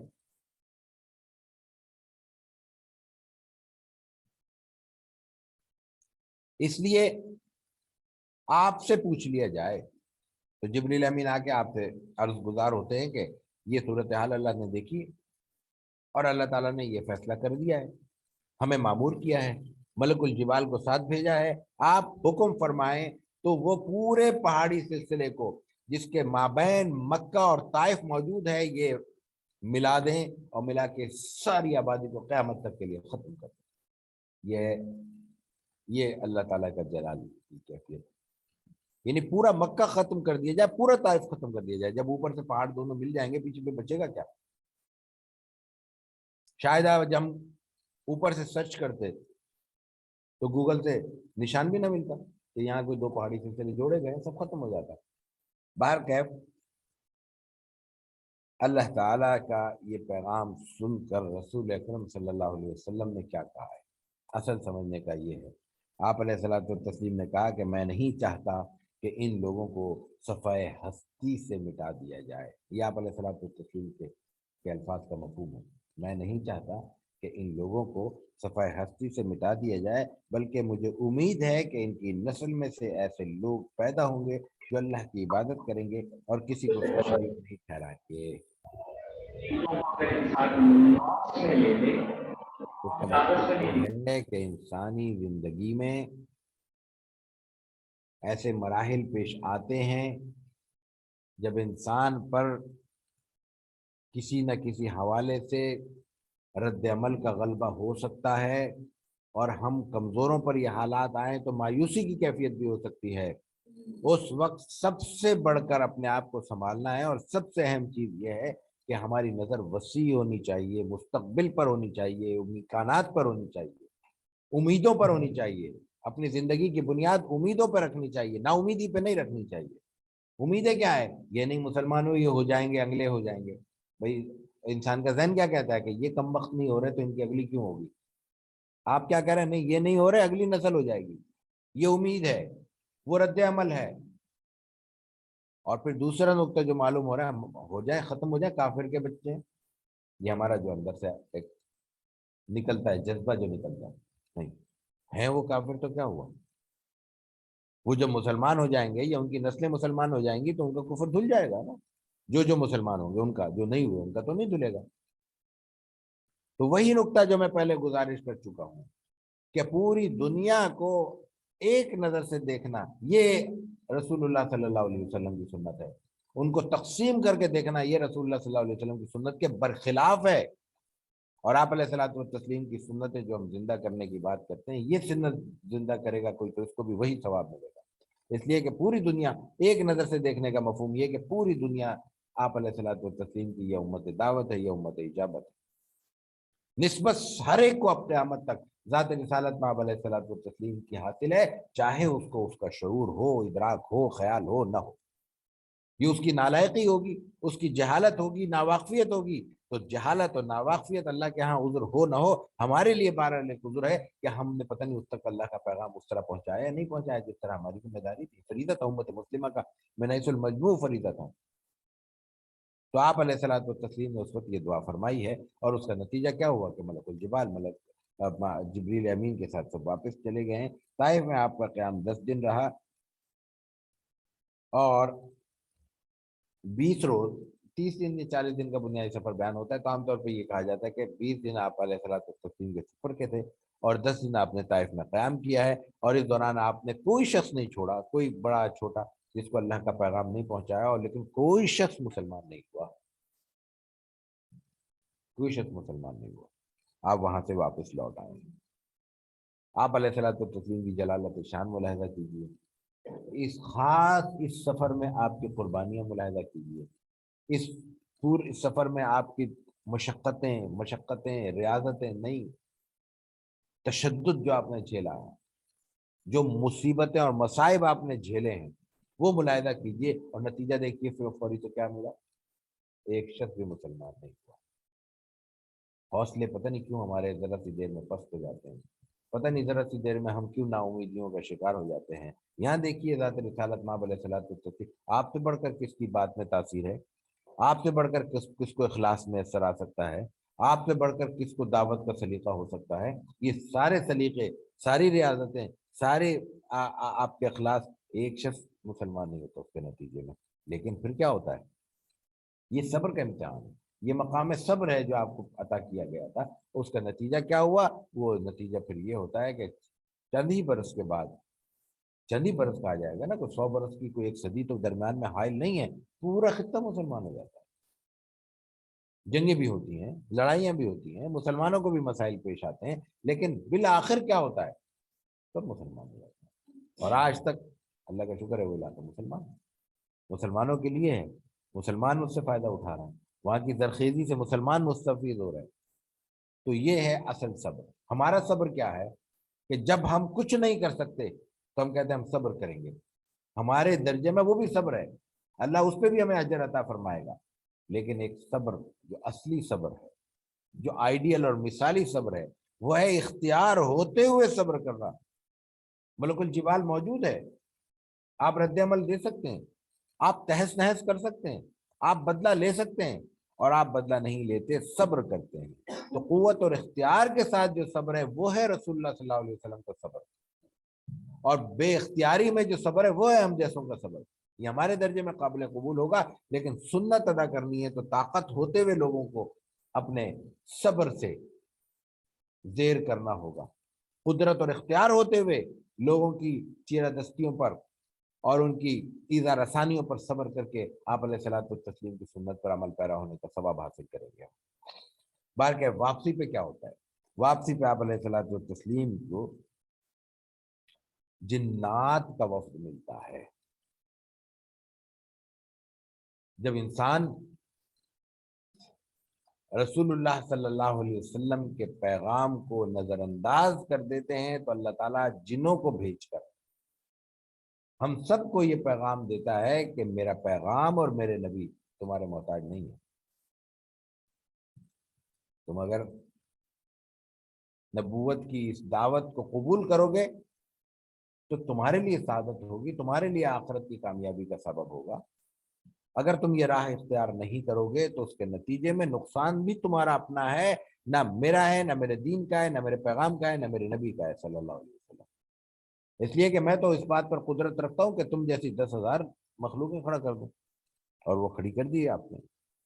تو آپ علیہ الصلوۃ والتسلیم جب وہاں سے واپس ہو رہے ہیں تو آپ کو راستے میں جنات کا ایک وفد ملتا ہے۔ اس کا پس منظر حضرت ابن عباس رضی اللہ تعالیٰ عنہ کی روایت میں یہ بیان کیا جاتا ہے کہ آپ علیہ الصلوۃ والتسلیم کے دنیا میں تشریف آوری سے قبل جب فرشتے احکامات لے کر زمین پر نازل ہوتے اور وحی کو سنتے تو ان کی جو آپس میں سرگوشیاں تھیں یا گفتگو تھی، جو سیاق کلام تھا، اس کا کچھ حصہ جنات بھی سن لیا کرتے تھے، اور اس میں سے کچھ باتیں ملا کر وہ زمین پر آ کے بیان کر دیتے تھے، اور یہی وہ باتیں تھی جو کاہنوں تک پہنچتی تھی، ان کے جنات سے کوئی رابطہ تھا، اور اس کا نتیجہ یہ ہوتا تھا کہ وہ ملی جلی باتیں جس میں کچھ سچائی ہوتی تھی، کچھ ملاوٹ ہوتی تھی، لوگوں تک پہنچ جاتی تھی، اور اس کا نتیجہ یہ ہوتا تھا کہ وہ جب ملی ہوئی بات پہنچتی تھی، جو بات صحیح ہوتی تھی وہ ثابت ہو جاتی تو لوگوں کا اعتقاد بڑھ جاتا۔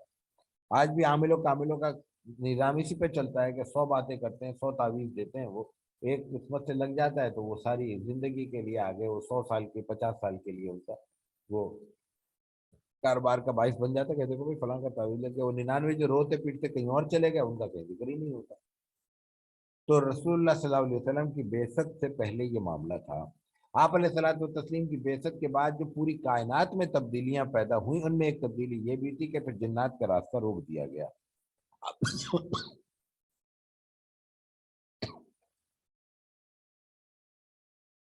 اب اگر کوئی اوپر جاتا تھا تو اس کو شہاب ثاقب مارا جاتا تھا، اور اس کا نتیجہ ہوتا کہ وہ واپس ہو جاتے۔ تو جنات میں چمگوئیاں جاری تھیں کہ یہ ہوا کیا ہے، تو وہ خود ان کے گروپ تلاش میں تھے کہ پوری کائن دنیا میں سفر کر کے دیکھیں کہ ایسی کون سی بڑی زمینی تبدیلی آئی ہے جس کے اثرات آسمان سے ہمارے رکاوٹ پر پڑے ہیں، رکاوٹ کی صورت میں پڑے ہیں۔ تو وادی نخلا میں جب آپ واپسی پر پہنچے ہیں طائف سے آتے ہوئے، اور وہاں آپ نے قیام کیا ہے، یہ تھوڑا سا فاصلہ ہے بلکہ اب تو مکے کا حصہ ہی ہے، تو وہاں کچھ جنات نے آپ علیہ الصلوۃ والتسلیم کا کلام سنا۔ ظاہر ہے کہ آپ نماز پڑھ رہے ہیں، رکے ہوئے ہیں، تلاوت کر رہے ہیں، تو وہ کان میں پڑ گئے۔ تو 7 یا 9 جنات تھے، تو تلاوت آپ کی سنی، فجر کی رکعت نمازیں پڑھ رہے تھے آپ تو اس نے سنی، تو وہ ان کے کان میں پڑ گئی۔ انہوں نے واپس آ کے اپنے قوم میں جا کر یہ بتایا کہ ایسی ایسی صورتحال ہے اور ہم نے یہ بات دیکھی ہے اور وغیرہ وغیرہ۔ تو آپ علیہ الصلوۃ والتسلیم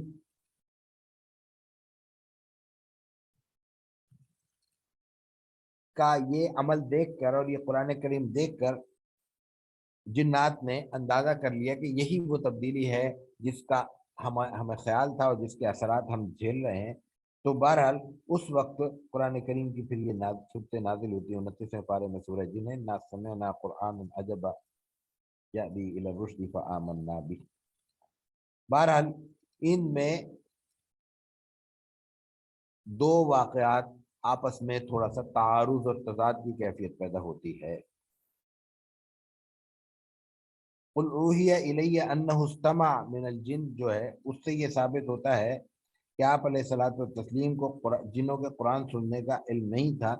قرآن کریم جنہوں نے پہلے سنا ہے آپ علیہ الصلوۃ والتسلیم پہ بعد میں وحی نازل ہوئی ہے، وحی کے ذریعے آپ کو علم ہوا ہے کہ جنہوں نے قرآن سن لیا ہے۔ اور پھر قرآن کریم میں یہ آیت نازل ہوئی وَإِذْ صَرَفْنَا إِلَيْكَ نَفَرًا مِّنَ الْجِنِّ يَسْتَمِعُونَ الْقُرْآنَ، ہم نے جنوں کے گروہ کو آپ کی طرف متوجہ کیا کہ وہ قرآن سنیں۔ تو اس میں روایات سے یہ ابہام پیدا ہو رہا ہے کہ جنوں کو اس واقعے کی تحقیق کے لیے آنا پہلے تھا یا وحی پہلے تھی۔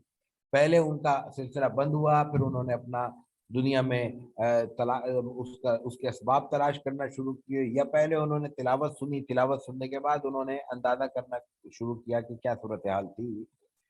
تو ابن عباس کی روایت سے معلوم ہوتا ہے کہ یہ واقعہ اس وقت نازل ہوا جب واقعہ پیش آیا جب وحی کا نزول شروع ہوا، اور طائف کا سفر جو ہے ابو طالب کی وفات اور حضرت خدیجہ رضی اللہ تعالیٰ عنہ کی وفات کے بعد پیش آیا ہے، اور ہجرت مدینہ سے کچھ پہلے پیش آیا ہے۔ ابن اسحاق کی روایت میں آتا ہے کہ یہ واقعہ طائف سے واپسی پر مکے کے قریب پیش آیا، اور جو علاقہ بیان کیا جاتا ہے وہ مکے کی حدود کا حصہ ہے۔ اسی طرح ابن عباس کی روایت میں یہ بھی ذکر ملتا ہے کہ جب یہ واقعہ پیش آیا تو رسول اللہ صلی اللہ علیہ وسلم کے ساتھ کچھ صحابہ تھے، لیکن جب طائف سے آپ واپس تشریف لا رہے ہیں تو اس وقت تو کوئی صحابی نہیں تھا، صرف حضرت زید آپ کے ساتھ تھے۔ تو یہ مختلف واقعات ہیں، اس سے اندازہ یہ ہوتا ہے کہ یہ واقعہ ایک نہیں ہے، ایک سے زائد واقعے ہیں۔ قرآن کریم نے ایک واقعے کا یہاں ذکر کیا ہے، باقی روایات میں آتا ہے تو جنہوں کا واقعہ کئی بار پیش آیا ہوگا، اور جو خلاصہ سمجھ میں آتا ہے میں اس کو دہرا دیتا ہوں کیونکہ اس گفتگو سے مجھے لگتا ہے کہ اتفاق پیدا ہوا ہوگا۔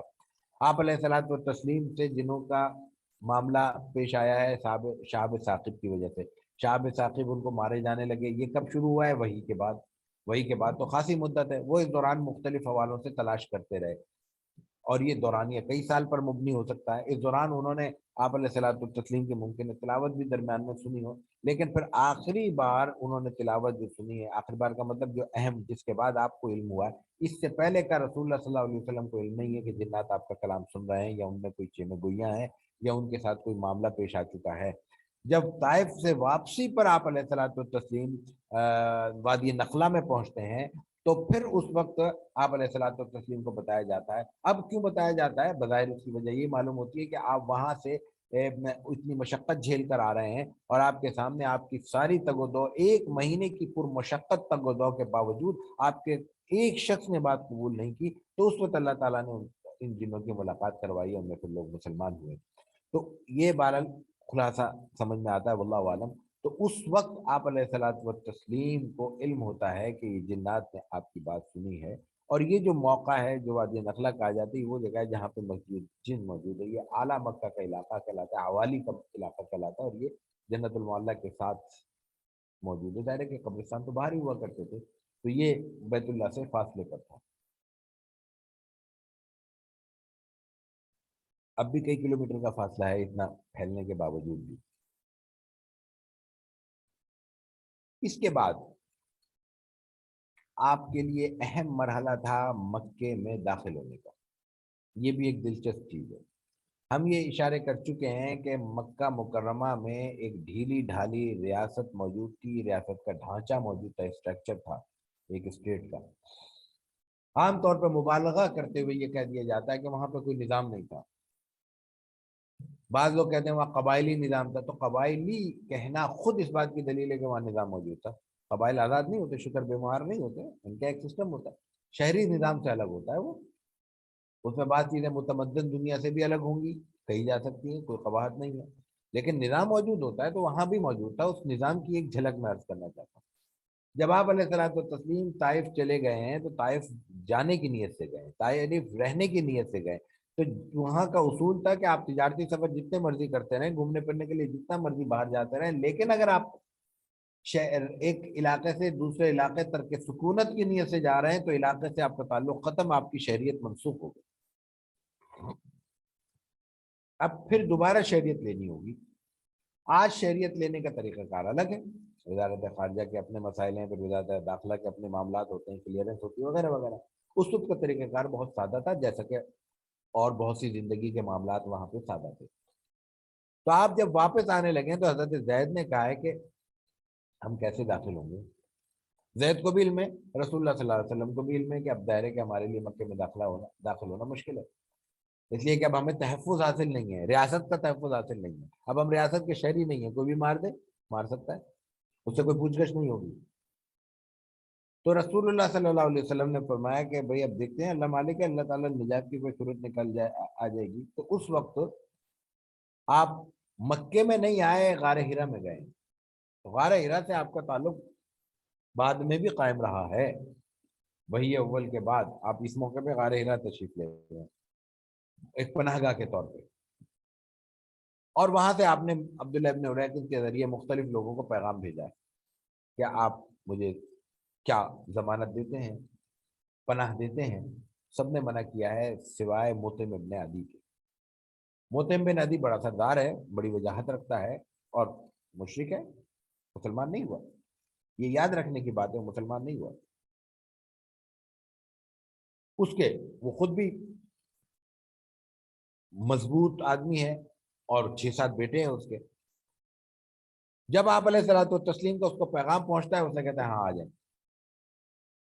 آ جائیں آپ، اور اس کے بعد وہ اپنے بیٹوں کو تیار کرتا ہے، اس وقت کا کلچر یہی تھا، اور ان بیٹوں کے ساتھ وہ آپ کو لے کر اپنی پناہ میں لے کر بیت اللہ میں لے کے آتا ہے، اور وہی روایت جو آج تک چلی آ رہی ہے، بیت اللہ کا اب جو ضابطے ہیں وہ تو میرے اور آپ کے اختیار میں نہیں ہے، حکومتوں کے ضابطے ہیں، لیکن ادب یہی ہے کہ سب سے پہلے بیت اللہ میں جائیں گے تو طواف کریں گے، نماز پڑھنا نہیں ہے، نماز کا وقت ہو رہا ہے تو جماعت ہو رہی تو جماعت سے نماز ہی پڑھی جائے گی، لیکن وہ جو تحیت المسجد ہوتا ہے، وہ تحیت البیت اللہ جو ہے نا، وہ صرف 2 رکعت ہے، 2 رکعت نہیں ہے، طواف ہے، کیسی کیفیت میں ہو، کوئی وقت ہو، بیت اللہ میں پہنچ گئے تو سب سے پہلے آغاز طواف سے ہوگا، یہ اس وقت سے سلسلہ چلا آ رہا ہے۔ تو آپ علیہ الصلوۃ والتسلیم کو اس نے اشارہ کیا کہ چلو آپ طواف کریں، اور چاروں طرف پھیل گئے بیٹوں کے ساتھ، اسلحہ لے کے، تلواریں لے کے۔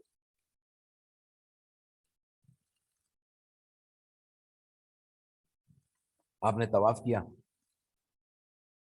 طواف کرنا کافی تھا، کفار نے، مشرکین نے پوچھا کہ تم نے ان کی اطاعت قبول کر لی ہے، مسلمان ہو گئے ہو، کیا صورت حال ہے، یہ پناہ دی ہے؟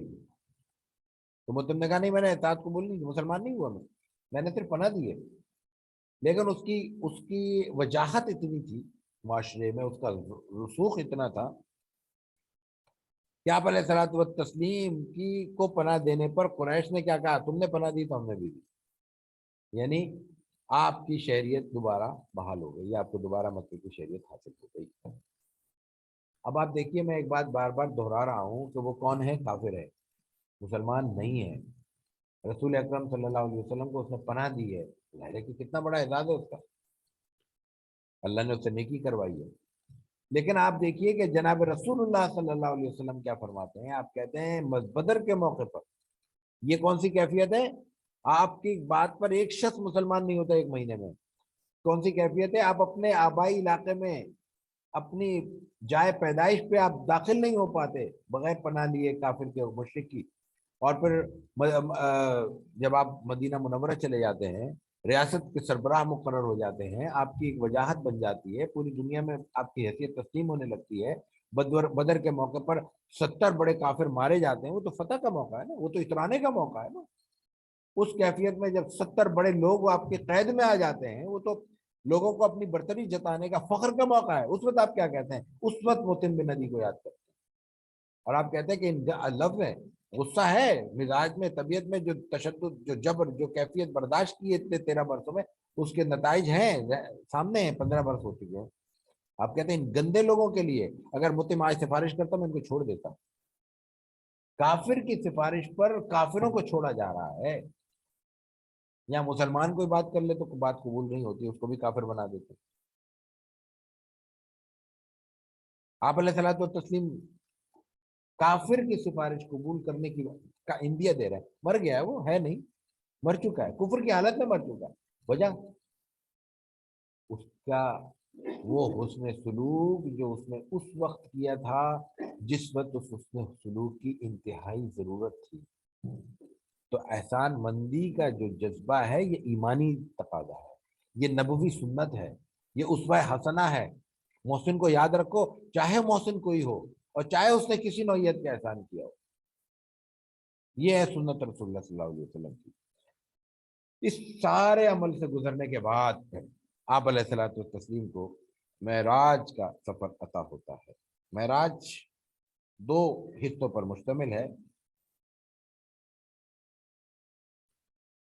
اور یہ واقعہ عام طور پر روایات میں یہی آتا ہے کہ عام الحزن کے بعد اور مدینے میں اسلام کے آغاز سے قبل ہوا ہے۔ اس میں جو احوال بیان کیے گئے ہیں، احوال برزخ بیان کیے گئے ہیں، دوسرے سفر کے احوال بیان کیے گئے ہیں، اس سے بھی یہی علم ہوتا ہے کہ اس وقت تک مدینے میں اسلام کی کے سلسلے کا آغاز نہیں ہوا تھا، آپ علیہ الصلوۃ والتسلیم کو بھی اس کا علم نہیں تھا۔ تو رسول اللہ صلی اللہ علیہ وسلم کو معراج عطا ہوتی ہے۔ معراج 2 حصوں پر مشتمل سفر کا نام ہے۔ ایک ہے رات کا سفر، یہ اسرا کہلاتا ہے، یہ قرآن کریم میں الگ ذکر ہوا ہے۔ ایک ہے، یہ ہے بیت اللہ سے بیت المقدس تک کا سفر، یہ براق پر ہوا ہے۔ اور ایک ہے بیت المقدس سے آسمانوں تک کا سفر، یہ سفر سیڑھی کے ذریعے، معراج کے ذریعے ہوا، یہ اس کا دوسرا حصہ ہے۔ قرآن کریم میں 15ویں پارے کے بالکل آغاز میں سورہ اسراء یا سورہ بنی اسرائیل کا آغاز یہیں سے ہوتا ہے، سبحان الذی اسریٰ بعبدہ لیلا من المسجد الحرام الى المسجد الاقصى الذی بارکنا حولہ لنریہ من آیاتنا۔ یہاں سبحان، عبد اور آیات، یہ 3 الفاظ ہمارے لیے قابل غور۔ سبحان الذی، قرآن کریم کا پیرایہ بیان اگر تھوڑا سا انسان کو سمجھ میں آئے تو لفظ سبحان ایسے غیر معمولی ماحول میں بیان کیا جاتا ہے جب کوئی بہت اللہ تعالیٰ کی قدرت کی کوئی نشانی بیان کرنا مقصود ہو۔ عمومی حالات کے لیے لفظ سبحان نہیں آتا، وہ پاک ہے، وہ بہت بڑی بات ہے، تمہارے تصور کے مطلب تصور کا سوال ہی نہیں، تصور کا سوال نہیں، ایسی بڑی ذات ہے، یہ تو معمولی کی بات ہے۔ بعبدہ، آپ علیہ الصلوۃ والتسلیم کو خطاب ہے نا، سبحان الذی، وہ ذات بہت پاک ہے، بہت بلند ہے، جس نے راتوں رات اپنے بندے کو، بعبدہ اسرا بعبدہ، رات کا سفر، اسرا رات کا سفر کو رات کو سفر کرایا، بعبدہ لیلا، لیلا لیل کا بھی ذکر آتا ہے، من المسجد الحرام الی المسجد الاقصی بعبدہ، حضور کا ذکر ہے، رسول اکرم صلی اللہ علیہ وسلم کا ذکر ہے۔ تو رسول اللہ صلی اللہ علیہ وسلم کے لیے تو قرآن کریم نے بہت سے لفظ استعمال کیے ہیں، آپ کا نام مبارک استعمال کیا ہے، آپ کے القاب استعمال کیے ہیں، آپ کے لیے نبوت کا لفظ استعمال کیا، نبی، یا ایھا النبی، یا ایھا الرسول، یہ عبد کا لفظ یہاں کیوں استعمال ہو رہا ہے؟ پھر آگے دیکھیے جب معراج کا ذکر آتا ہے، یہ تو اسرا کا ہے نا، فَأَوْحَىٰ إِلَىٰ عَبْدِهِ مَا أَوْحَىٰ، اللہ نے جو وحی کرنی تھی وہ کی اپنے بندے کو۔ یہ بندہ کیوں آ رہا ہے یہاں پہ؟ اللہ تعالیٰ کے ہاں جو آخری درجہ ہے کسی کا مخلوق میں، وہ انسان کا ہے، اور انسان میں جو آخری درجہ ہے وہ عبد کا۔ عبد کا مفہوم کیا ہے؟ جس نے حق ابدیت ادا کر دیا،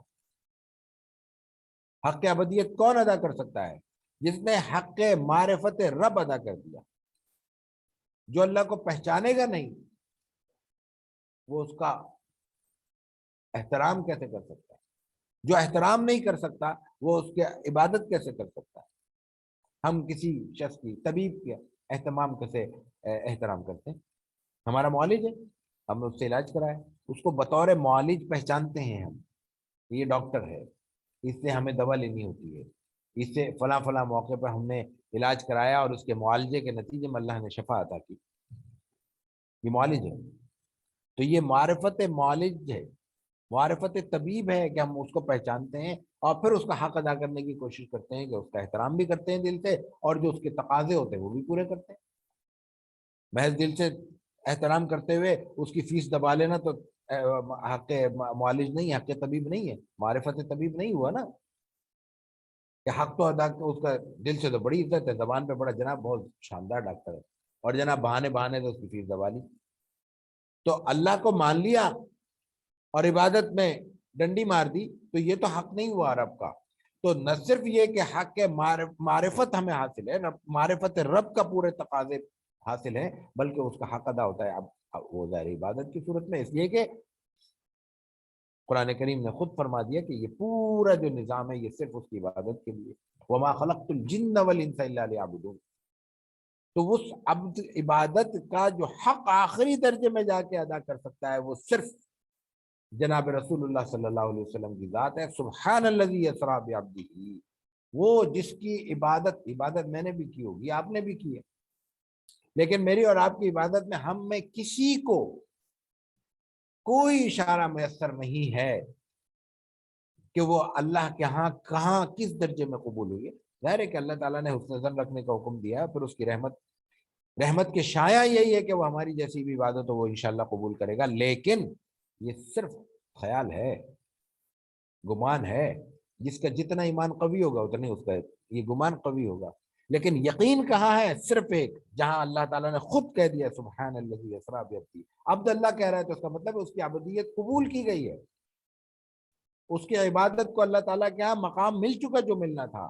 سبحان الذی اسری بعبدہ لیلا من المسجد الحرام الى المسجد الاقصى الذی بارکنا حولہ لنریہ من آیاتنا. مقصد سفر یہ سب کچھ کیوں ہو رہا ہے؟ لنریہ من آیاتنا، تاکہ ہم اپنی آیات دکھائیں. قرآن حکیم نے لفظ آیات بھی الگ الگ مقامات پر الگ الگ جگہوں پر ایک ہی مفہوم کے لیے بیان کیا.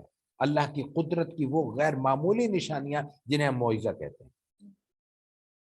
سنریہم آیاتنا فی الآفاق وفی انفسہم حتی یتبین لہم انہ الحق، جس سے حق واضح ہو جائے، روشن ہو جائے، نمایاں ہو جائے. وہ کوئی معمولی چیز ہوگی؟ کتنے بڑے درجے کی نشانی ہوگی؟ اس نشانی کے لیے کہتا ہے اللہ تعالیٰ کہ سنریہم آیاتنا فی الآفاق وفی انفسہم. آفاق و انفس میں ہم انقریب ایسی نشانیاں دکھائیں گے جن سے حق واضح ہو کر رہ جائے گا.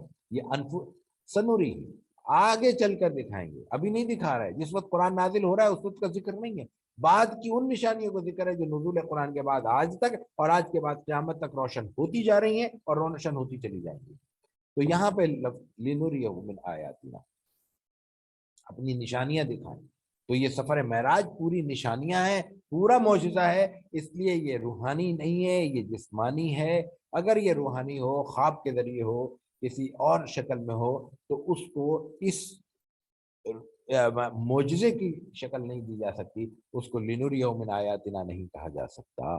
یہ معاملہ ہم آگے چل کے کچھ اشارے کریں گے، لیکن زیادہ نمایاں طور پر جو بات اسلوب سے سمجھ میں آتی ہے وہ ہم نے یہیں پہ عرض کر دی. باہر کہ آپ علیہ الصلوۃ والتسلیم کسی وقت کسی تاریخ کو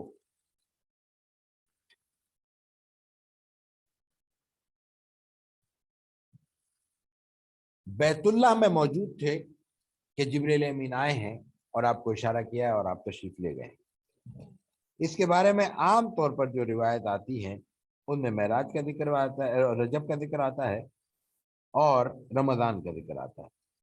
ہمارے ہاں مشہور رجب ہو گیا ہے، لیکن وہ جو توقیتی حوالے سے ہم نے ذکر کیا تھا اس میں جو روایات کو تطبیق دی گئی ہے اس کے مطابق یہ رمضان المبارک کا واقعہ ہے. اور بات سمجھ میں بھی آتی ہے کہ رمضان میں عام طور پر اب سحری تک عبادت ہی کا معمول ہے، تو یہ عبادت ہی کا وقت ہے کہ آپ بیت اللہ میں موجود ہیں۔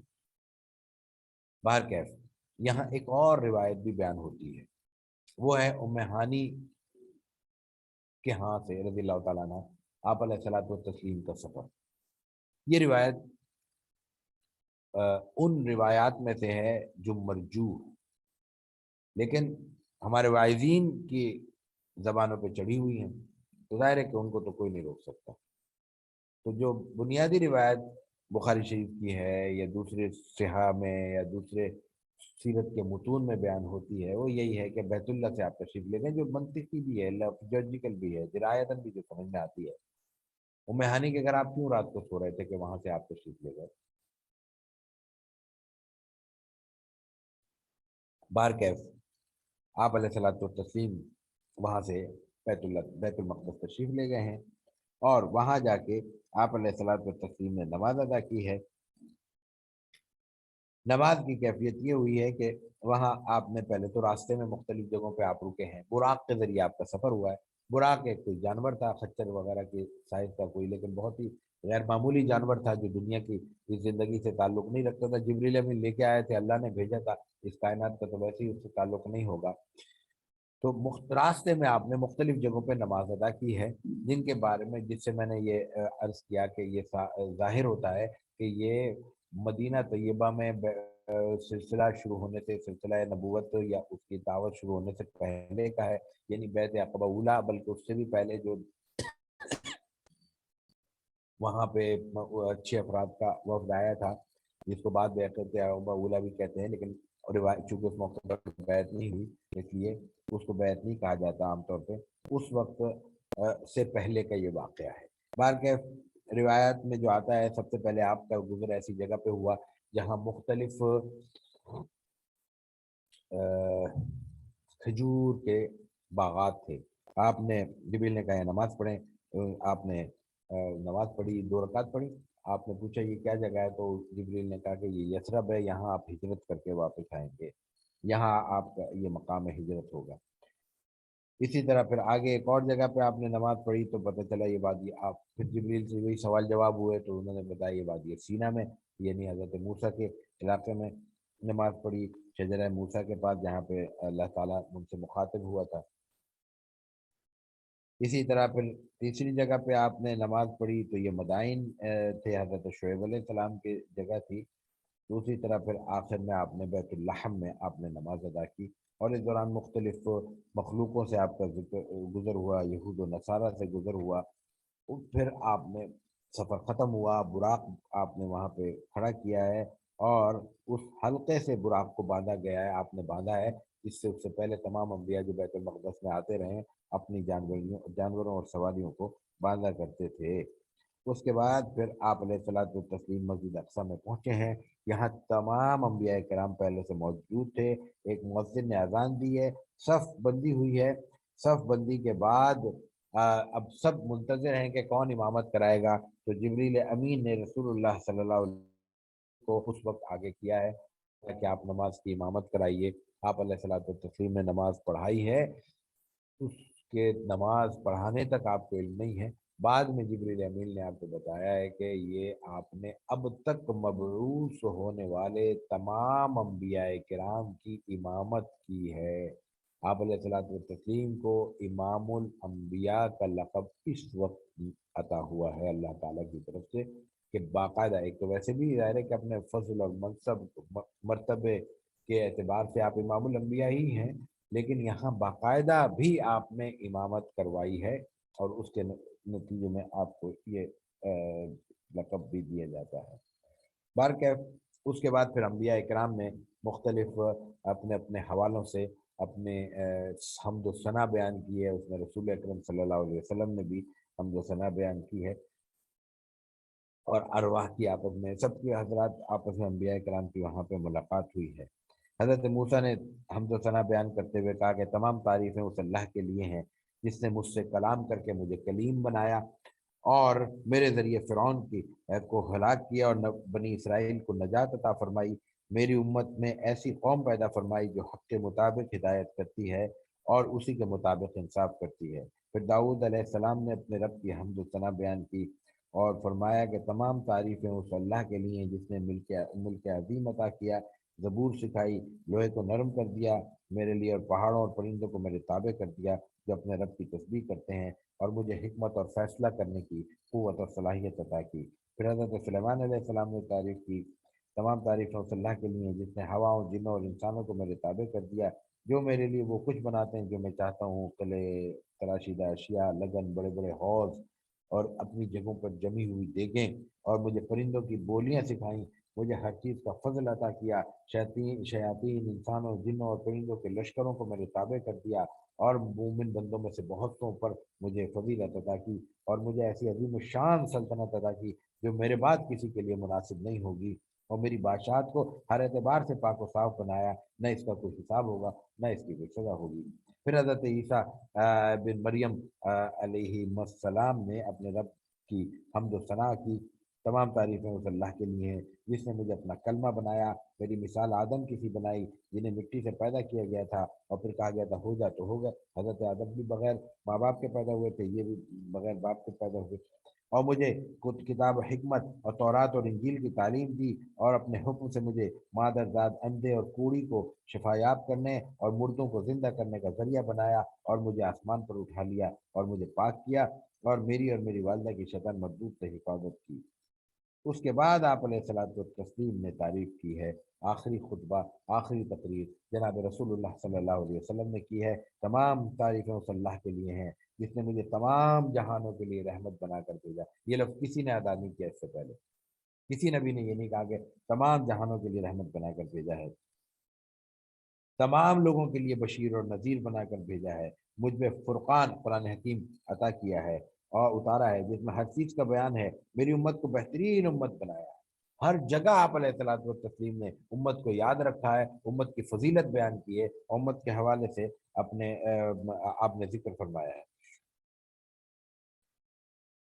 میری امت کو بہترین امت بنایا جو لوگوں کے لیے نکالی گئی، اخرجت للناس، اور میری امت کو معتدل امت بنا، امت وسطا، میری امت کو اول و آخر بنایا، اور میرے سینے کو کھول دیا، مجھ سے میرا بوجھ دور کر دیا، میرا ذکر بلند کر دیا، اور مجھے فاتح اور خاتم بنایا ہے، سب سے پہلے آنے والے اور سب سے آخر میں، یعنی نبوت کے اعتبار سے روحانی طور پہ جو روایات میں آتا ہے کہ آپ علیہ الصلوۃ والتسلیم کی نبوت جب حضرت آدم بین الماء والطین تھے اس وقت سے موجود ہے، اس طرف اشارہ ہے، تو یہ اس روایت کی جو کہ سندن بہت کمزور ہے، یہ اس سے تائید ہوتی ہے۔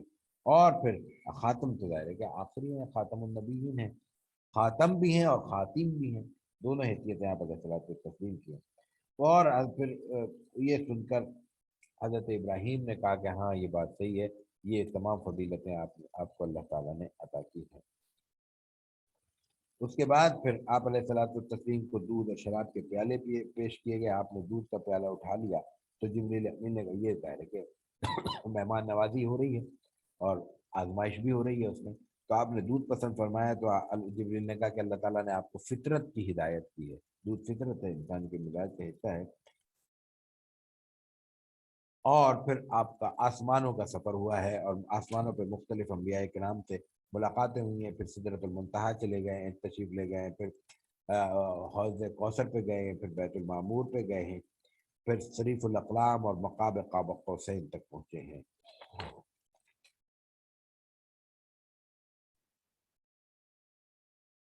سدرۃ المنتہا پہنچنے کے بعد حجاب اکبر ایک مقام آتا ہے، وہاں تک جبریل امین جانے کے بعد انہوں نے کہا کہ اب آگے میری حدود نہیں ہے، آگے مجھے اجازت نہیں ہے، آگے میں نہیں بڑھ سکتا۔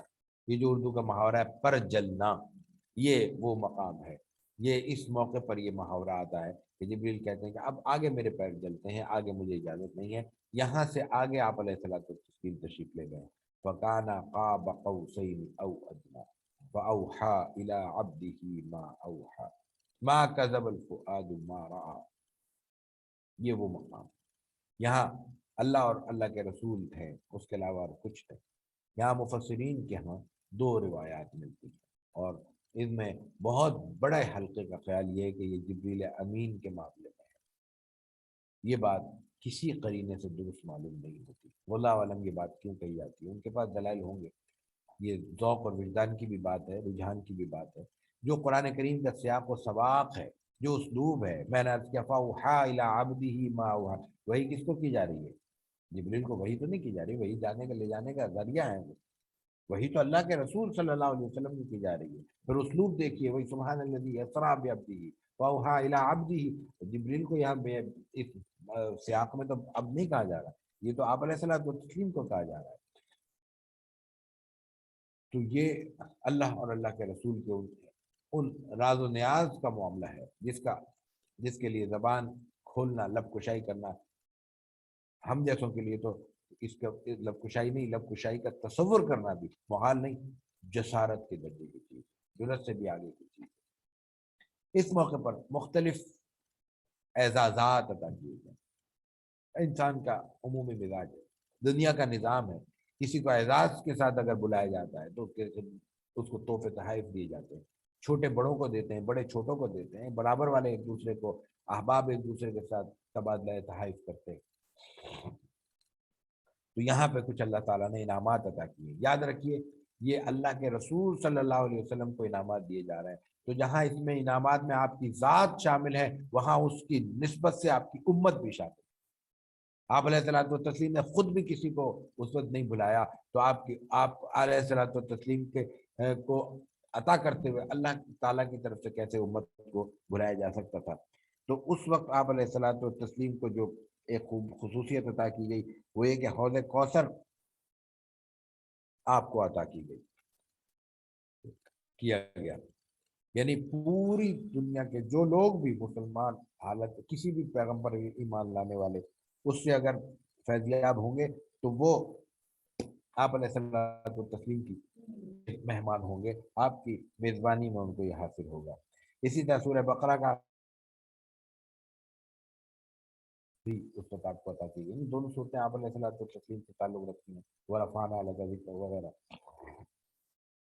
اس کے ساتھ پھر 5 نمازیں عطا کی گئی، جو 5 نمازوں کا قصہ ہے وہ واضح ہے کہ آپ کو 50 نمازیں عطا ہوئیں، اور حضرت موسیٰ کی ترغیب سے آپ نے بار بار اللہ تعالیٰ سے مطالبہ کیا تو وہ 50 کے نتیجے میں 5 باقی بچتی ہیں، اور وہ 5 اللہ تعالیٰ نے کے حکم کے مطابق جو اس وقت آپ نے فرمایا 50 ہی کے درجے میں رہتی ہیں، یعنی ادائیگی کے اعتبار سے وہ 5 ہیں، اور اس کے ثواب اور ثمرات کے نتائج کے اعتبار سے اللہ تعالیٰ کے ہاں وہ 50 کا درجہ رکھتی ہے۔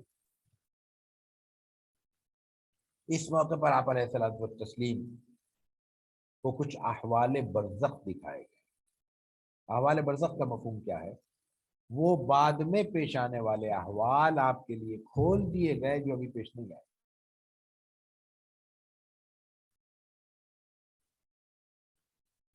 حساب کتاب کے بعد ثواب بھی ہوگا، عذاب بھی ہوگا، دونوں کا تعلق آخرت سے ہے، ثواب اور عذاب کے بعد ہے۔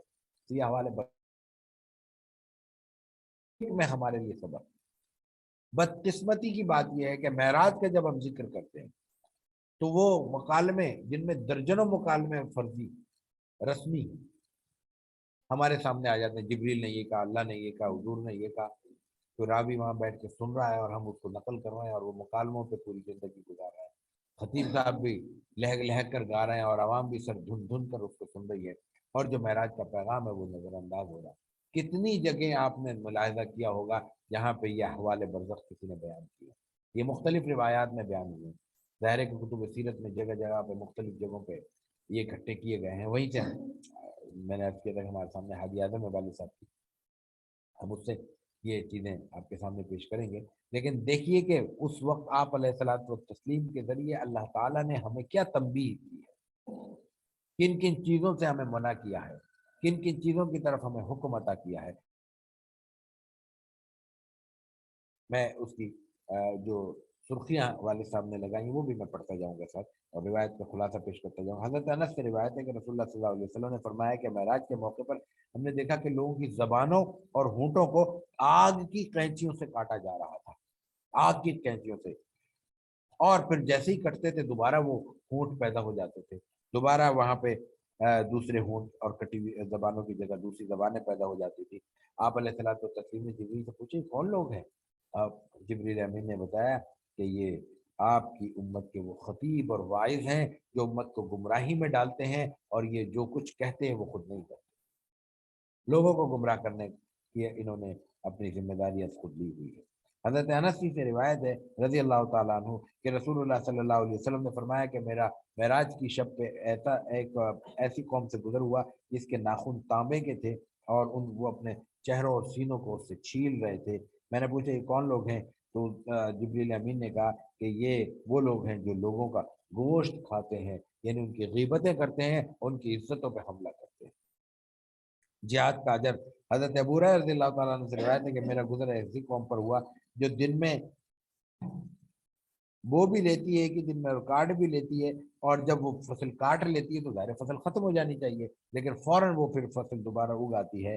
میں نے جبریل امین سے پوچھا یہ کون لوگ ہیں اور یہ کیا ہو رہا ہے؟ تو آپ نے فرمایا کہ یہ اللہ کے راستے میں جہاد کرنے والے ہیں کہ ان کی نیکی 700 گنا تک بڑھ جاتی ہے، اور جو کچھ یہ خرچ کرتے ہیں اللہ تعالیٰ اس کا نعم البدل بھی عطا کرتا ہے، کٹ بھی جاتی ہے پھر دوبارہ عطا کر دیتا ہے۔ یتیموں کا مال کھانا، حضرت ابو سعید خدری رضی اللہ تعالیٰ عنہ سے روایت ہے رسول اللہ صلی اللہ علیہ وسلم نے فرمایا کہ میں نے معراج میں ایسے لوگوں کو دیکھا جن کے ہونٹ اونٹ کے ہونٹوں کے مشابہ ہیں، ان کا ہونٹ بہت لمبا ہوتا ہے، تو اس کے ہاتھ میں آگ کے ٹکڑے ہیں اور وہ پتھر کی مانند ہیں، جو آگ کے ٹکڑے ہیں وہ پتھروں کی طرح ہیں، اور وہ ان کے منہ میں ڈالے جاتے ہیں اور ان کی پشت سے نکل جاتے ہیں، یہاں سے وہ پتھر آگ کے پتھر ڈالے جا رہے ہیں اور پیٹھ سے وہ نکل جاتے ہیں۔ میں نے جبریل سے پوچھا کون ہیں؟ تو فرمایا کہ یہ وہ لوگ ہیں جو ظلم کر کے یتیموں کا مال کھاتے ہیں۔ حلال عورتوں کو چھوڑنے کا انجام، ایک روایت میں آپ نے فرمایا کہ میں نے کچھ لوگوں کو دیکھا جن کے سامنے پاکیزہ اور فربا گوشت ہے، صاف ستھرا گوشت موجود ہے، لیکن وہ ایک طرف لاغر بدبودار گندا گوشت سڑا ہوا وہ منہ مار رہے ہیں اور اس کو کھا رہے ہیں۔ میں نے پوچھا کون لوگ ہیں؟ انہوں نے کہا کہ جن کو حلال عورتیں میسر ہیں لیکن اپنے یہ تسکین کے لیے یہ حرام کاری کی طرف جاتے ہیں۔ نماز سے روگردانی کا انجام، آپ نے فرمایا کہ میرا ایک ایسی قوم سے گزر ہوا کہ جن کے سر پتھروں سے کچلے جا رہے تھے، اور جیسے ہی وہ پتھروں سے سر کچل دیے جاتے تھے سر ختم ہو جاتا تھا، دوبارہ پھوٹ آتا تھا، دوبارہ سر بن جاتا تھا، اور یہ سلسلہ برابر جاری تھا۔ میں نے جبریل سے پوچھا یہ کون لوگ ہیں؟ انہوں نے کہا کہ یہ وہ لوگ ہیں جو فرض نماز سے روگردانی کرتے ہیں، ان کو سزا اللہ نے کیا دی ہے؟ ان کے سروں کو کچلا جا رہا ہے۔ آپ فرماتے ہیں کہ میرا گزر ایک ایسی قوم پر بھی ہوا جن کی شرمگاہوں کے آگے چیتڑے جھول رہے ہیں، لپٹے ہوئے ہیں، اور مویشیوں کی طرح وہ چل رہے ہیں اور زخموں کا پیپ اور لہو پی رہے ہیں۔ میں نے پوچھا یہ کون ہے؟ جبریل نے بتایا کہ یہ وہ لوگ ہیں جو زکوٰۃ ادا نہیں کرتے، اس کی سزا اللہ تعالیٰ عطا کر رہا ہے۔ سود خوروں کا انجام، حضرت ابو ہریرہ رضی اللہ تعالیٰ عنہ سے روایت ہے کہ آپ علیہ الصلوۃ والتسلیم نے فرمایا کہ اسرا کی رات جب میں 7ویں آسمان کی انتہا پر پہنچا تو میں نے اوپر دیکھا کہ وہاں پہ رعد اور برق اور صواعق ہیں، جو بادلوں کی گرج کی مختلف شکلیں ہیں، جس میں چمک بھی ہوتی ہے اور گرج بھی ہوتی ہے۔ تو میں پھر ایک ایسی قوم سے گزرا جن کے پیٹ کوٹھڑیوں کی طرح سے پیچھے جو گودام ہوتے ہیں بند ہوتے ہیں چاروں طرف سے، اس شکل میں تھے، اور ان میں سانپ بھرے ہوئے تھے جو باہر سے نظر آ رہے تھے۔ پیٹ بڑے بڑے ہیں، کوٹھڑیوں کی طرح ہیں، ان میں سانپ بھرے ہوئے ہیں جو باہر سے نظر آ رہے ہیں۔ آپ نے پوچھا جبریل امین سے کون لوگ ہیں؟ انہوں نے کہا یہ سود خور ہے، یہ سود کھاتے ہیں تو اس کا نتیجہ اس طرح نکل رہا ہے۔ حق امانت ادا نہ کرنے والا، ایسے ہی آپ علیہ الصلوۃ والتسلیم فرماتے ہیں کہ میں نے ایک شخص کو دیکھا جو لکڑیوں کا گٹھڑ سر پہ اٹھائے ہوئے ہے، جو اٹھائے نہیں اٹھتا، کوشش کرتا ہے اٹھانے کی نہیں اٹھتا، تو اس کیفیت میں آدمی کو کیا کرنا چاہیے؟ ان لکڑیوں میں کمی کرنی چاہیے، لیکن وہ بے وقوفی کرتا ہے اور اس میں مزید اضافے کرتا ہے۔ میں نے پوچھا یہ کون ہے؟ پہلا وزن نہیں اٹھ رہا اور اس میں اضافے کر رہا ہے۔ تو جبریل امین نے کہا کہ یہ امت کا وہ آدمی ہے جس کے ذمہ بہت سے حقوق اور امانتیں سپرد ہیں، لیکن یہ حرص و ہوس میں وہ پہلا کام بھی ادا نہیں کر پاتا، بلکہ دوسرے مناسب بھی جمع کرنے کی ہوس رکھتا ہے۔ یہ ہمارا انسانی عمومی مزاج ہے، ہمیں 4 منصب عطا ہو جائیں اور 5ویں کی ہمیں گنجائش محسوس ہوتی ہو کہ یہ بھی عہدہ مل جائے گا، ہم لپک کے لے لیں گے، اور پھر پریشان، اتنی ذمہ داریاں ہیں، میں صبح ادھر ہوتا ہوں شام ادھر ہوتا ہوں۔ بھائی کتنے کا ہے؟ چھوڑ دو۔ انسان کو اپنی حیثیت کا اندازہ ہونا چاہیے، اپنی گنجائش کا اندازہ ہونا چاہیے، کس حد تک وہ کام کر سکتا ہے، جس حد تک کام کر سکتا ہے خوشی سے لے، لیکن خوشی سے لے جو مل جائے، اس کے لیے تگ و دو کرنا، سفارشیں کرنا، خوشامد کرنا، رشوتیں دینا، تعلقات پیدا کرنا، یہ شریعت کا حکم نہیں ہے، لیکن اگر کوئی ذمہ داری مل رہی ہے لینی چاہیے، لیکن اب خود ملنے والی ذمہ داری بھی اس وقت لینی چاہیے جب ہمیں محسوس ہو کہ ہم اس کا حق ادا کر سکیں۔ یہ بڑا چارم ہے دنیا کا کہ منصب پر ہوں، لوگ مجھے سلام کریں گے، لیکن یہی منصب ایک آزمائش بھی بن جائے گا اللہ تعالیٰ کیا جب ہم ان کا حق ادا نہیں کر سکیں گے۔ تو بارکیف یہ تمام چیزیں سے واپس قریش کو بیان کیا ہے، قریش نے حسب سابق اس کو قبول نہیں کیا۔ یہ وہ موقع ہے جب مختلف حضرات نے صدیق اکبر رضی اللہ تعالیٰ عنہ سے ملاقات کی ہے اور کہا ہے کہ اگر کوئی ایسا کہے تو کیا ہوگا۔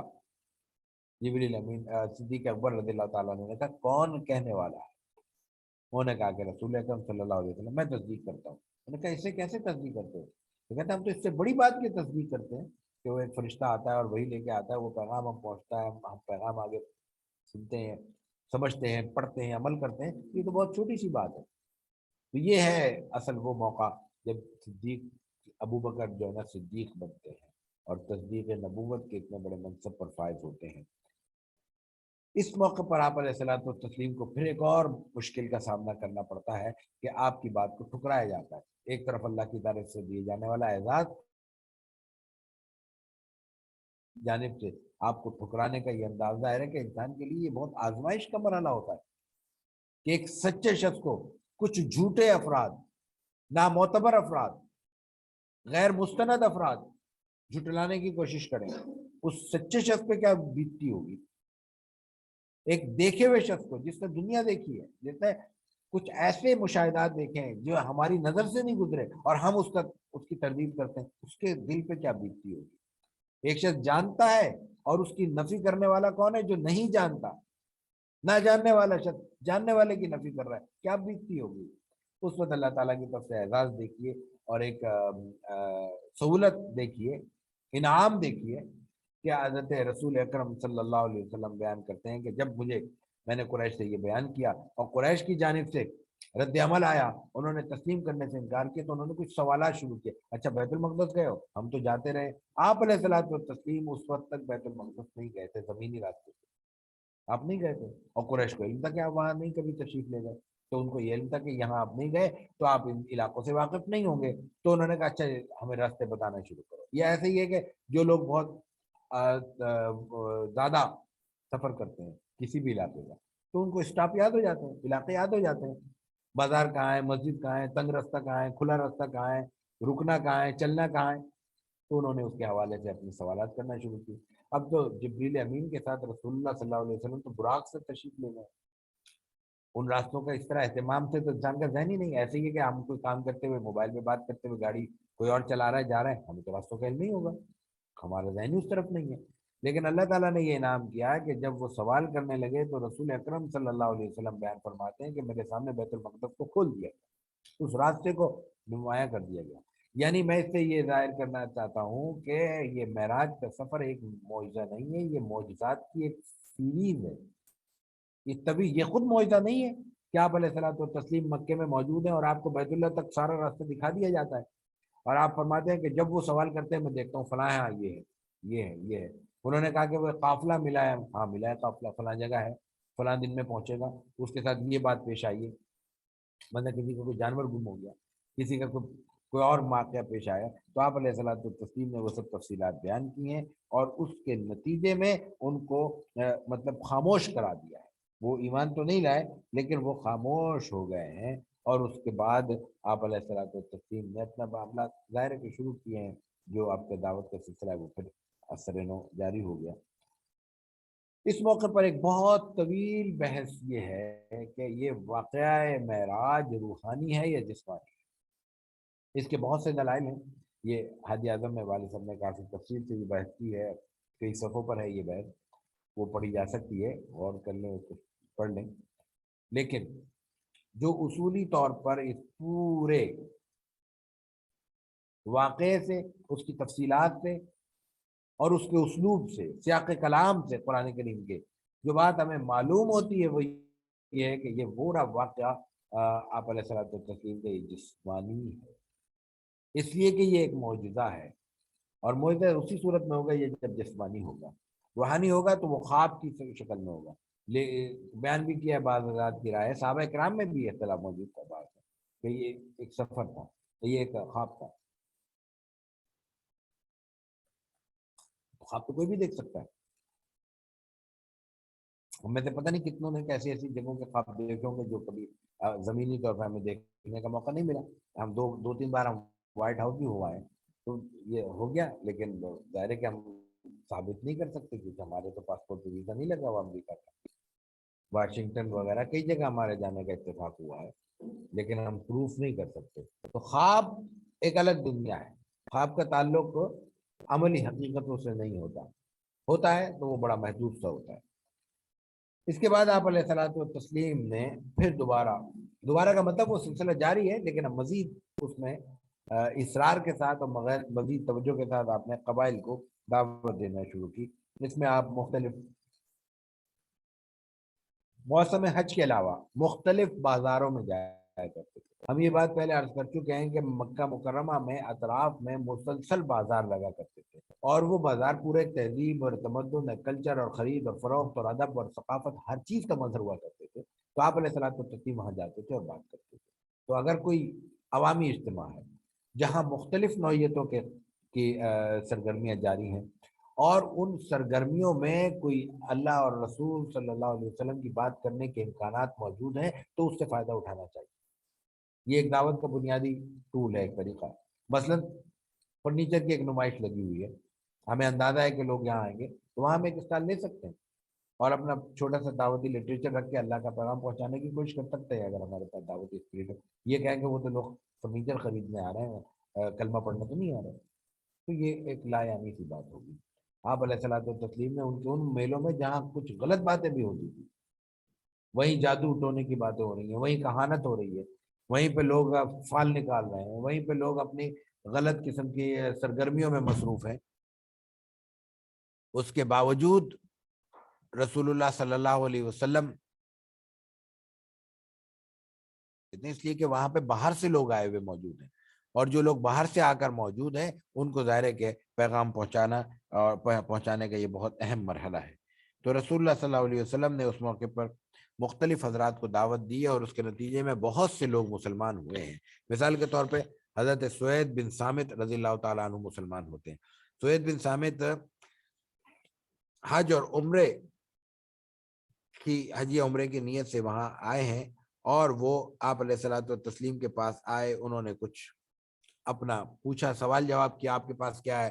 رسول اللہ صلی اللہ علیہ وسلم نے کہا کہ میں اللہ کا کلام پیش کرتا ہوں. انہوں نے کہا میرے پاس بھی کچھ حکمت کی باتیں ہیں اور کچھ ہدایت کی چیزیں ہیں. آپ نے فرمایا کہ اچھا میری بات سن لو اور میرا کچھ کلام میں کچھ پیش کرتا ہوں. تو آپ نے قرآن کریم کی تلاوت کی. تلاوت سننے کے بعد انہوں نے کہا کہ یہ بہت اچھا کلام ہے. اس کے بعد وہ اپنی قوم میں لوٹ گئے ہیں. ان کا خیال بعد میں جو راوی جب بیان کرتے ہیں وہ یہ کہ ہم نے دیکھا کہ وہ حالت ایمان میں قتل ہوئے. جنگ بیعاص ایک بڑی مشہور جنگ ہے جو وہاں پہ لڑی گئی تھی. عرب کا خطہ بہت بڑی حد تک اس سے متاثر ہوا. یہ واقعہ بیان کیا جاتا ہے کہ اس سے پہلے کا ہے. تو یہ ہم کہہ سکتے ہیں کہ بالکل ابتدا میں مدینہ طیبہ میں مسلمان ہونے والوں میں حضرت سوید بن صامت رضی اللہ تعالیٰ عنہ ہے. اگر وہ روایت قبول کی جائے اور ظاہر ہے کہ عمومی خوشگمانی کا تصور یہی ہے کہ ان کو وہ روایت قبول کی جائے کہ وہ اسلام میں داخل ہو گئے تھے. اسی دوران پھر ایاس بن معاذ اسلام لائے ہیں. یہ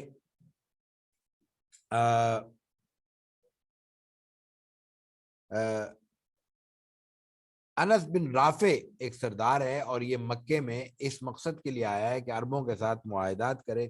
اور معاہدے کا جو مقصد ہے وہ یہ ہے کہ ان میں سے کسی یہ خزرج قبیلے کے تعلق سے آئے ہیں کہ وہاں عربوں کے ساتھ مکے والوں کے ساتھ معاہدے ہو جائیں تو ہم دفاعی طور پر مستحکم ہو جائیں اور ہمیں دشمن کا خطرہ زیادہ نہ ہو. رسول اکرم صلی اللہ علیہ وسلم کو علم ہوا. انہوں نے وہاں پہ ان سے ملاقات کی اور کہا کہ میں جس مقصد کے لیے تم آئے ہو، آپ کو علم ہو گیا اس مقصد کے لیے آئے، تو میں اگر اس سے بڑا مقصد تمہارے سامنے پیش کروں تو کیا تم وہ قبول کرو گے؟ انہوں نے کہا وہ کیا ہے؟ تو آپ نے فرمایا کہ میں اللہ کا رسول ہوں، اللہ ایک ہے، اس نے اس اللہ کی طرف دعوت دی ہے اور میں یہ تمہیں دعوت دیتا ہوں اللہ کی عبادت کرو، اس کے ساتھ کسی کو شریک نہ کرو. مجھے اللہ تعالیٰ نے کتاب نازل کی ہے، اس کتاب کی پھر آپ نے کچھ تلاوت کی ایاس بن معاذ ان میں شامل تھے. انہوں نے یہ بات قبول کی اور کہا کہ قوم کو خطاب کر کے کہا کہ تم جس مقصد کے لیے آئے ہو اس مقصد سے یہ بہتر مقصد ہے جو اس شخصیت نے رسول اللہ صلی اللہ علیہ وسلم نے پیش کیا ہے, اس کو تم قبول کر لو. لیکن انہوں نے وہ بات نہیں مانی, بلکہ ایاس کو کچھ سخص کہا جیسا انداز ہوتا ہے, بلکہ کچھ اس نے انس بن رافع جو ان کا سردار تھا اس نے کچھ پتھر اور کنکریاں اٹھا کے اس کے منہ پہ ماری کہ تم چپ رہو. بہرحال وہ وہاں سے چلے گئے ہیں, وہ ظاہر ہے کہ وہ لوگ مسلمان نہیں ہوئے. لیکن ایاس بن معاذ رضی اللہ تعالیٰ عنہ کے بارے میں بھی روایت یہی آتی ہے کہ وہ وہاں چلے گئے ہیں, مکے پہنچ گئے ہیں, اور اس کے بعد ان کا انتقال ہوا ہے چند روز بعد. اور جب وہ انتقال ہو رہا تھا ان کے کلمات, ایمان کے کلمات, تحمید اور تسبیح اور تحلیل کے کلمات ان کی زبان پر جاری تھے. انہی دنوں میں یمن کے حضرت زماد ازدوی رضی اللہ تعالیٰ عنہ کے ایمان لانے کا بھی واقعہ مشہور ہے. وہ آپ علیہ الصلوۃ والتسلیم کے پاس آئے. انہوں نے وہی سن رکھا تھا کہ آپ علیہ الصلوۃ والتسلیم پہ کوئی خدا نخواستہ کوئی جادو ہے یا کوئی اور کیفیت ہے, جنون کی کیفیت ہے. تو انہوں نے کہا میں جنون کا علاج کرتا ہوں, میں آپ کا علاج کر دیتا ہوں. وہ تو ظاہر ہے کہ سادگی میں آئے کہ بھائی میں ایک معالج ہوں, میرے پاس علاج ہے, آپ کے بارے میں معروف ہے, تو میں آپ کا علاج کر دیتا ہوں. آپ علیہ الصلوۃ والتسلیم نے ان کو بٹھایا اور کہا کہ پہلے میری بات سن لو. آپ نے ان کو مخاطب کر کے یہاں پہ کلمہ مسنونہ, خطبہ مسنونہ پیش کیا, الحمدللہ نحمدہ ونستعینہ ونستغفرہ. یہ جو مشہور کلمات آتے ہیں وہ آپ نے خطبہ پیش کیا ہے. قرآن کریم اس موقع پر نہیں پڑھا. ایک دفعہ آپ نے دہرایا تو جماعت کہنے لگے اچھا اور دوبارہ یہ دوبارہ پڑھیے گا. اور اس کے بعد وہ بول اٹھے کہ میں نے بڑے کاہن دیکھے ہیں, بڑے ساحر دیکھے ہیں, شاعر سنے, ایسا کلام میں نے نہیں سنا. آپ اس میں تو بڑی گہرائی ہے, اس میں تو یہ تو گہرائی میں سمندر کی مانند ہے, اس میں تو اتنی بڑا, کیونکہ وہ ظاہر ہے کہ ان سب چیزوں کو جانتے تھے. ہم ان لفظوں کو پڑھتے ہیں لفظوں کی حیثیت سے, ہمارے سامنے ان کی حقیقت موجود نہیں ہوتی. انہوں نے ان لفظوں کو اندر اتر کے دیکھا تھا کہ اب یہ الفاظ کس دنیا کی ہمیں سیر کراتے ہیں. پھر انہوں نے اسلام قبول کر لیا. آپ علیہ الصلوۃ والتسلیم کے ہاتھ پر ایمان لے آئے. ان کے بعد پھر ابو ذر غفاری کا بھی اسلام ہے. ان کا ایمان لانے کا واقعہ بڑا معروف ہے. ان کو ان کے بھائی نے کہا کہ بھائی مکے میں معلوم ہوا ہے کہ کوئی شخص آیا ہے, تم ذرا معلوم کر کے آؤ کہ وہ کیا ہے. تو وہ وہاں گئے اور حضرت ابو ذر غفاری رضی اللہ تعالیٰ عنہ نے اپنے بھائی کو کہا کہ بھائی جاؤ مکے میں جا کے دیکھو, وہاں میں نے سنا ہے کہ کوئی شخص آیا ہے اور وہ فلاں فلاں باتیں کرتے ہیں, ذرا ان کے بارے میں معلومات لو. وہ آئے, انہوں نے معلومات لی اور جا کے کہا کہ وہ تو بڑے اچھے اخلاق کی تلقین کرتے ہیں, نیکی کی تلقین کرتے ہیں, وہ اچھے آدمی ہیں. تو پھر ابو ذر غفاری خود آئے اور انہوں نے تھوڑا سا اپنا سامان ساتھ لیا, پانی وانی لیا, مکے میں بیت اللہ میں پہنچ گئے.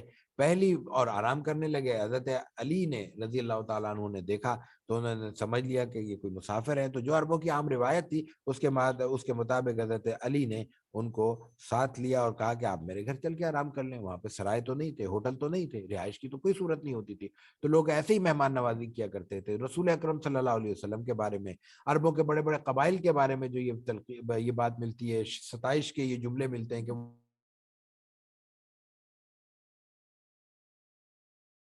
اس کی وہ نہیں کر رہے, بلکہ